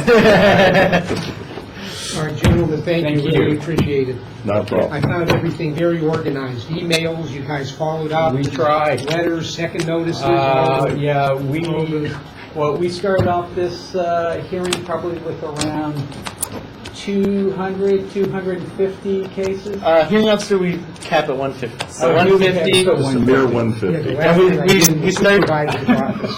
I like this better. All right, thank you. I'll Thank let you so get much. ahead. Thanks, appreciate All it. right. Next we have 53, application 16-11095, Reginald Manzana. If you want to come forward to the table.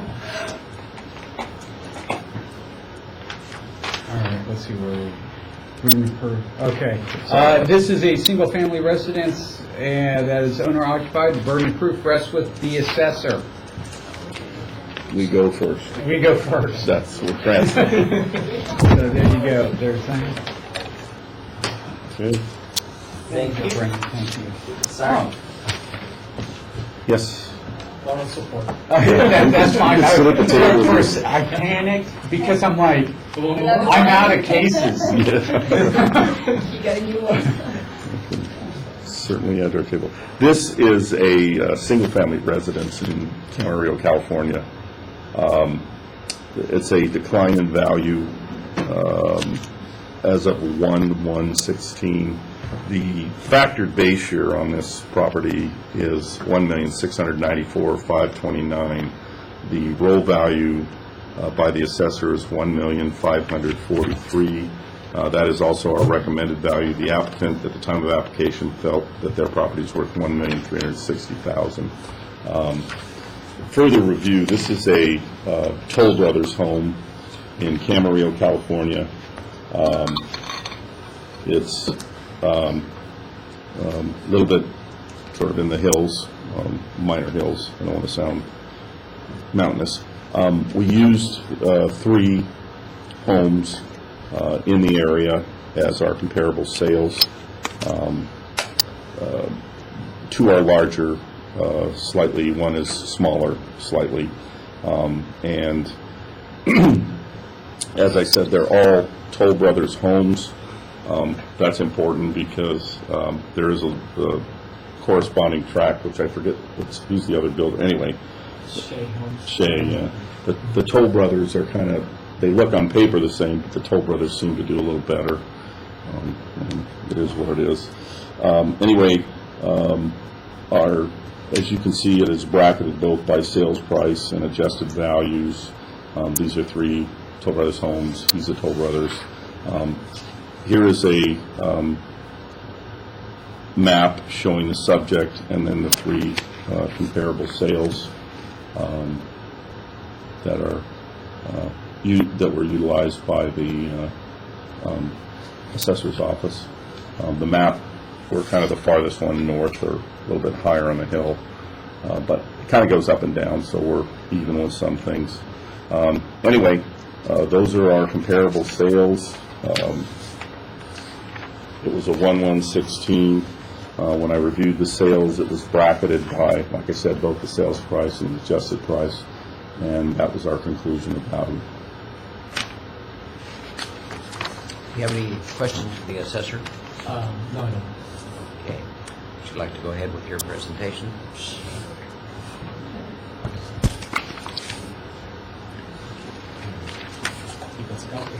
Yeah, we'll just put it down there for you. Okay.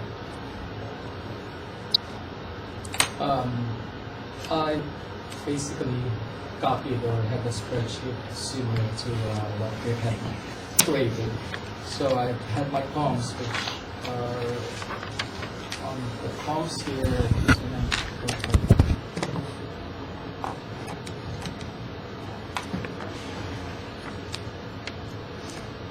There's I have different columns from what Rick had given you. So I have 2493 Wood Creek Road, 2294 Rumbling Rose, and 5325 Calarosa Ranch. So those. Is that the assessor's comp 3? Comp 3, yeah. I think the only difference there, Mr. Pro, is 2493 Wood Creek Road is not on the assessor's comps. Yes. I pulled 2493 Wood Creek Road because that was sold on 12/16/2015, and then when I asked, I came here at the assessor's office a couple of months back, and I asked, what are the concepts they've used to come up with the value. They actually gave me 2493 Wood Creek Road, 2294 Rumbling Rose, and 5325 Calarosa Ranch Road. This was the whole market valuation. Yeah. So, and just for the record, That was, the request was made and the information was provided under the 408 request for the comparables that were used to determine the value that is being appealed. Okay, all right. Fair enough. So for 2493 Woodpeck Road, we actually personally know the owner of the space. I mean, there's items here, like for example, which I also did the same. Like they have additional bathrooms, which was taken out of my valuation of my property. They had wrought iron staircase, and the value I'm putting here is what Toll Brothers was charging us when we originally bought the house, because we were the first owners of the house. And if we want to upgrade, they say, okay, you want a wrought iron staircase, it's going to cost you, this much. The gourmet kitchen has like the Viking red, the 6 stove warmer and all that. I took a picture of that, and you see. Is that also an upgrade by the? It's an upgrade by the builder as well. Yeah. And then the flooring for the whole house. I mean, these comparables have different floorings, but they're more or less, like travertine flooring, hardwood floors, upgraded carpets. And you could see that on the pictures. I took the best picture as I can. Access to the MLS. And some miscellaneous improvements. For 2493 Woodpeck Road, they have like a mini kitchen on their master's bedroom, mini fridge, and then they also have, they actually put the tiles on their balcony. And they also, they extended the land on their backyard. They were able to, I think there's only 2 homeowners there who were able to extend, there's a wrought iron fencing at the back of our homes, called the Pinnacle, and they were able to extend that bay beyond that line, so they were able to have more space. Because our land kind of go down, so there's like a fourth of the land is not usable. Right, very common among everybody. Yeah, side of absolutely. Yes. And then for 2294 Rambling Rose, they have the same, they have more, they have an additional bathroom, they have bigger square footage, they also have the wrought iron staircase, upgraded flooring. I took out on, I don't know whether it's 2294, there's a fireplace here. They added 4,000 to our valuation of the house, because our home has 3 fireplaces, but Rambling Rose also has 3 fireplaces. They have 1 in the living room, 1 in the master's, and 1 in the family room. So that that should not be added to us. And they have remodeled. They have French doors on their going from the inside to the outside of the home, to the backyard. I mean, Versus we keep ours as standards. Pretty much our home, basically, we just have a standard, and whatever we have now, it's just what you got. Yeah. So the same thing with Calarosa Ranch Road. Calarosa Ranch Road also has 3 fireplaces. So basically, I just took all the features that they have. Like if we were to upgrade it at the time we were buying the house, it would be the cost that I took out, in the comparables. And the amount, like the casitas, the extra square footage, were all. I just followed what Rick had done on his comparables, except I added the ones that I thought that should be deducted from our value, because we don't have those we don't have those features. What is a casitas? Like a guest house. It's a guest house. Like a guest house. It's a guest house, Like a studio. but they're not allowed to call it a guest house, so Toll Brothers got around the guest house ordinance by calling it a casita. Bilingual is very important in this area. Sir, It's like a studio, no division. It's like a There's a room. bathroom, there's a full bath. I ran out of colored ink as well, so I only had one. But my printer was just on life support as well. But I had one wherein the pictures are all in colored, so maybe Yeah. I gave. Who Who got the colored one? I might have the color. Do we have the color? Yeah, you have the Oh, we colored got one, the yeah. color one. Okay. I tell you what, do you need this, Rick? No, I do not. Okay.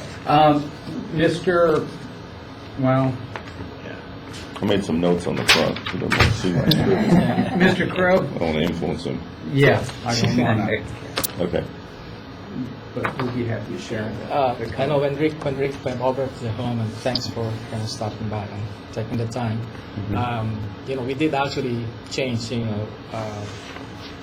the carpets on the site on our first floor. We just changed it ourselves, to that's not hardwood floors; those are laminate floors, so which is less expensive than the actual hardwood floors. Also, like the bathrooms, we just changed them to like the tiles, not much nicer tiles than the one that they've given us. But basically, that's all the improvements we've had in the home. So, the pool I added it onto the valley of the one that doesn't have a pool. They all have, all the comparables home have that, not the casitas, but what do you call that? Gazebo. Gazebo, thank you. And built-in barbecue. And their built-in barbecues are much nicer. I have a broker's license, so every time a house comes up in our neighborhood, I make sure that I go see it, just to compare. And their homes are really built nice because of all those improvements that they have done to the house, to their homes. Mr. Denham, you have any questions? I do.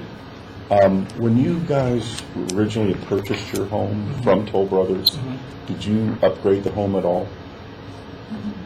No, because we purchased it like someone just backed out.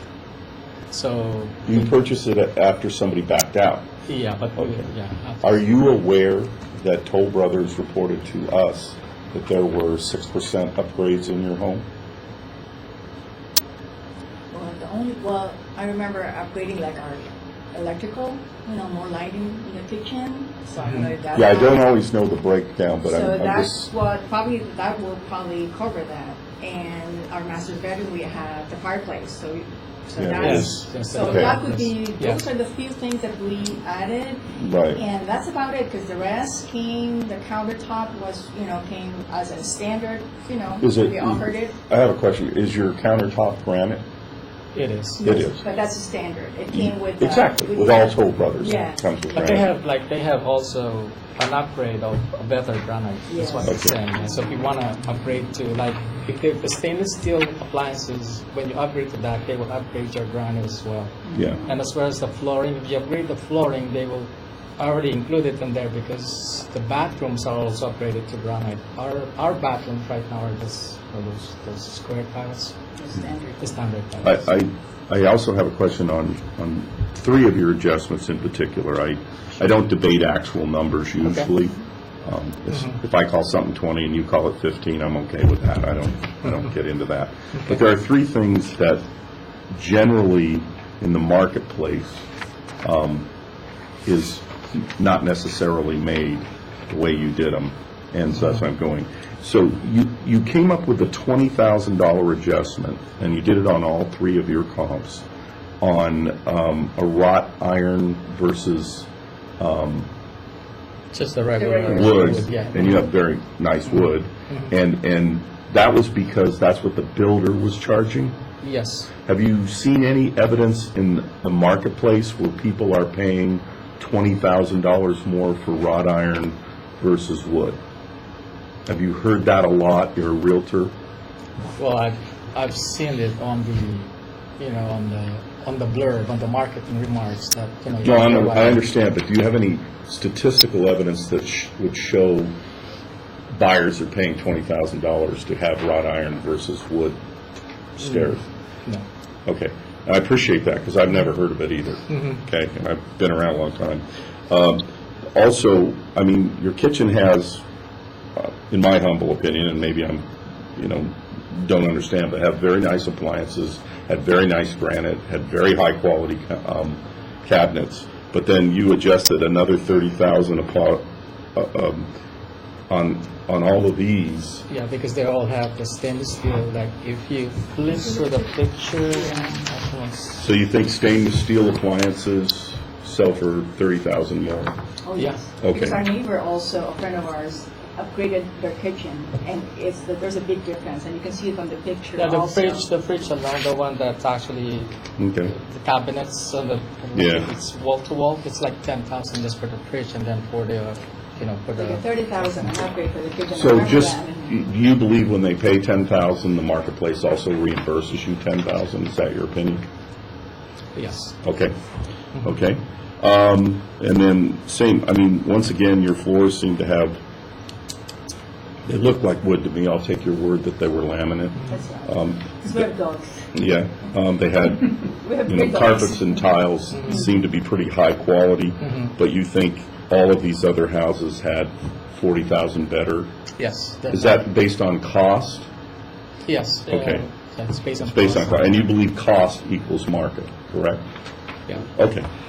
I have no further questions. Just a couple, you mentioned the pool spa. Did you say you put that in after you purchased? Or was that put in at the time of? That was after we bought the house. After you bought the house? Okay. And you purchased the house in 2005 for $1,393,200. I don't expect you guys to remember that. That's our job, all right? I remember. You remember that? Uh-oh. You remember shaking when you were signing the paperwork? Yeah, I bet. I would be too. So since then, you've done minimal upgrades, thrown in a pool and spa to the property. And would you say, looking at the back of page 4 of ours, that your location is more desirable with regards to our comparables because you're not looking into someone's backyard and someone's not directly looking into your backyard as well? With your comparables, do any of them Back to open space? back to open space? 2493 Wood Creek Road. 2493. Oh, that's the first one. 24. Oh, 2493 Wood Creek Road. Okay. 5 feet. Well, Calarosa Ranch Road. I'm not sure whether this is on the other side or on the east side of Calarosa Ranch. The Calarosa Ranch won't probably have any neighbors also at the back. Okay. So the biggest difference between your valuation, our valuations, are just, in essence, the adjustments. Yes. Okay. I have no further questions. Summarize your case. Oh, sure. Our comparables, we, as Rick said, so it's a home that's built by Toll Brothers. They have some, it has very good, Toll Brothers has a very good reputation. All the homes in our areas are really nice and well kept.